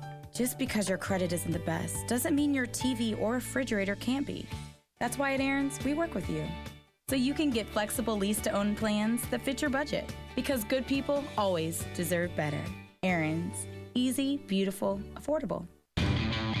Lowe's is here to help you update those outdated appliances. And we'll even help you save, too. Because when you shop our President's Day Appliance Savings Event, you can get up to 40% off select appliance special values, like a Whirlpool laundry pair, each just $428, $856 for the pair, saving you over $300. Whatever updates you need to make throughout your home today, or any day, do it right for less. Start with Lowe's. Offers valid through 2/26 U.S. only. Welcome back to Sports Time on Sports 56 with Wolo and Stats. This hour of Sports Time is brought to you by DeSoto Auto Sales. Here once again are Dave Wolosian and Brad Norsworthy.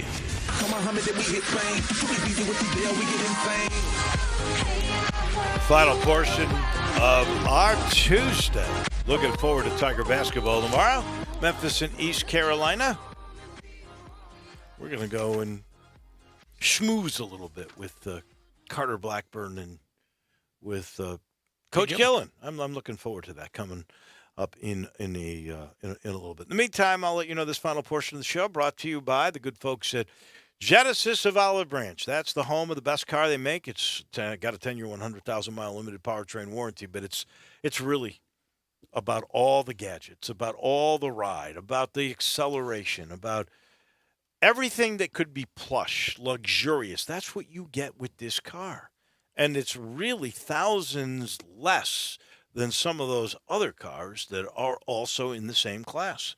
but you get even better performance. Go see for yourself. See what I'm talking about. See all the new things that are on this car. You'll love it. And you know you're going to the place that does the best business. This is why they sell Genesis here, because they do such a good job. From shopper assurance on down to transparent pricing and flexible test drive, you name it, they do it. Go see what I'm talking about, the way car business should be done with the best car and technology on the planet. That's Genesis of Olive Branch. It's time for Crunch Time.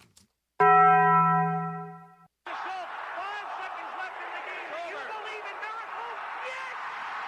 crazy, folks! Go crazy! This is for all the biggest Crunch Time. You are looking live. In your life have you seen anything like that? Take questions again for the student athletes at this time, please. What's happening, big dog? How you doing? Is this thing working? It's obviously Crunch Time. Hammer, nail, coffin. This baby is over. Woo! Woo!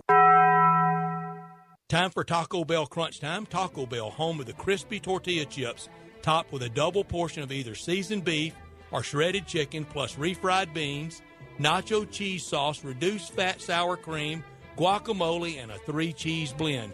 Nachos Bel Grande, heaping portion of chips, topped with ground beef, tomatoes, beans, nacho cheese sauce, and a dollop of sour cream. Taco Bell, home to great food you get on your way home real fast, and they bring you crunch time every day. Learned a couple things today. First of all, just now breaking, Rob Manfred has issued a formal apology to his trophy, to the trophy, the commissioner's trophy, for being so disrespectful to it.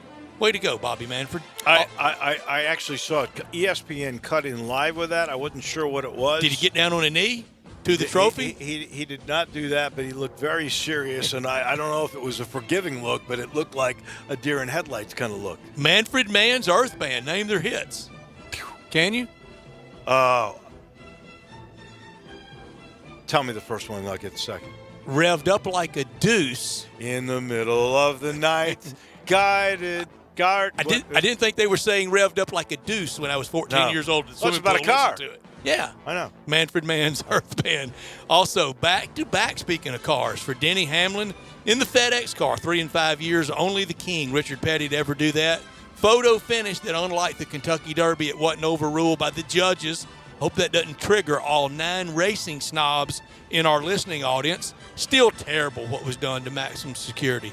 Somewhere in his solitude, he sits alone, a broken man. I will repeat again what I said looking at the the bottom of the bottle. But the mint juleps and the hats are cool at the Kentucky Derby, aren't the they? only bottle he may be looking up to is the stuff that they take when they use from him and breed. Family show, Dave. Whoa, he's... Talk about insemination? I think he's doing pretty good. Here's what I learned today. Mike Oresco's really doing a heck of a job. I agree. He sure is. Network deal that they got is a minimum of 40 conference-controlled regular season games for the American football teams on either ABC, ESPN, ESPN2, and ESPNU, including at least 20 games on either ABC, ESPN, or ESPN2. The bad thing about it, he's doing such a good job that at the next round of conference realignment, he could be out of a conference with everybody landing somewhere else. Now, that part is true. I'll say this. He also got a lot more money. He'll work somewhere. And here's one other thing that I just learned that I think is amazing. So take away the games against Power 5 conferences or Notre Dame.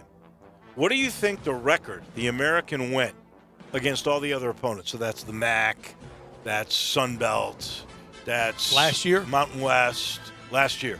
15-2. Well, you got the 2 right. 30-2. It's clearly the number one non-Power 5. Right. You were half right. Kind of. Clearly the number one non-Power 5. More numbers. Could have done without this number. The 83.5, the number of plunkings set by Vegas for the Astros this year. And now J.D. Martinez of the Red Sox, yes, the Red Sox, says the baseball world is over the top on the retribution and the retaliation. There are a lot of fans out there loving seeing the Astros and the Red Sox get their comeuppance. Well, mine's along the same lines. I will start, though, with I'm in agreement with something you said earlier. The American trying to exploit Memphis's success has no favors given the Tigers, I think, and I have to look at all these others, but on first glance, I cannot think of a conference school that got a tougher schedule for a first-year head coach. Brutal. The University Opening of Memphis day, did. The Tigers will beat Arkansas State, but that will be a ball game. But my thing goes exactly where you came from. Braves player Nick Markakis came out and said, quote, "Every Astro needs a beating. You can't have that." Is that legal? And they did. William Hill Can you threaten Sportsbook. Violence like that? Yeah. William Hill Sportsbook. Well, he said it was all anger. They've set the over-unders, you said, at 83.5. And that number would be in the top 10 of any team getting hit by pitch in the last 10 years. There's going to be so many hold-me-backs this year. What's the over and under on that? Benches emptying. Over-under on bullpen races. Not a punch thrown. Everybody being fake tough guys. You can get ready for that. Keeping a close eye tonight. Down in Baton Rouge, LSU in Kentucky. Yeah. At the PMAC. Number 1 Baylor at OU before the big Saturday game against KU. Number 15 Creighton. They beat the Tigers last year in the NIT. They're in the tournament this year. That's a great game tonight. That's Marquette. That's a great game against Marquette, and they're a great player. This is a good night of college basketball tonight. Ole Miss, Missouri's on the SEC network. Very much needed win for both of them. I don't think either one of them NCAA tournament bound. And could must Vandy, for Arkansas and Florida. Could Vandy win another game at Tennessee tonight? That'd be a big loss for Rick Barnes. Only down by 1 right now, 13-12. Yeah, it started at 5:30. Oh, really? Yeah, it's rolling. And there you have it. Game day tomorrow for you. Today. This was really fun. Real fun. Charlie Leonard, we thank you. Brent Beard, we thank you. Pierre Landash, thank you for coming in and talking about the Hall of Fame. Bo Marchant, thank you, Drew, for doing that. And I'm going to use this on the broadcast tomorrow, too. Just give me credit. You won't get any appreciate credit. it. You won't get any credit. You'll get none, I promise. Oh, I know that. That we'll do it again. We'll be right here. I shouldn't say bright and early. We'll be here tomorrow, same time. Have a great night, everybody. Brian Elder's Roofing Solutions. Chris Price here for Brian Elder Roofing. The storms we've had over the past several months have been devastating to our communities.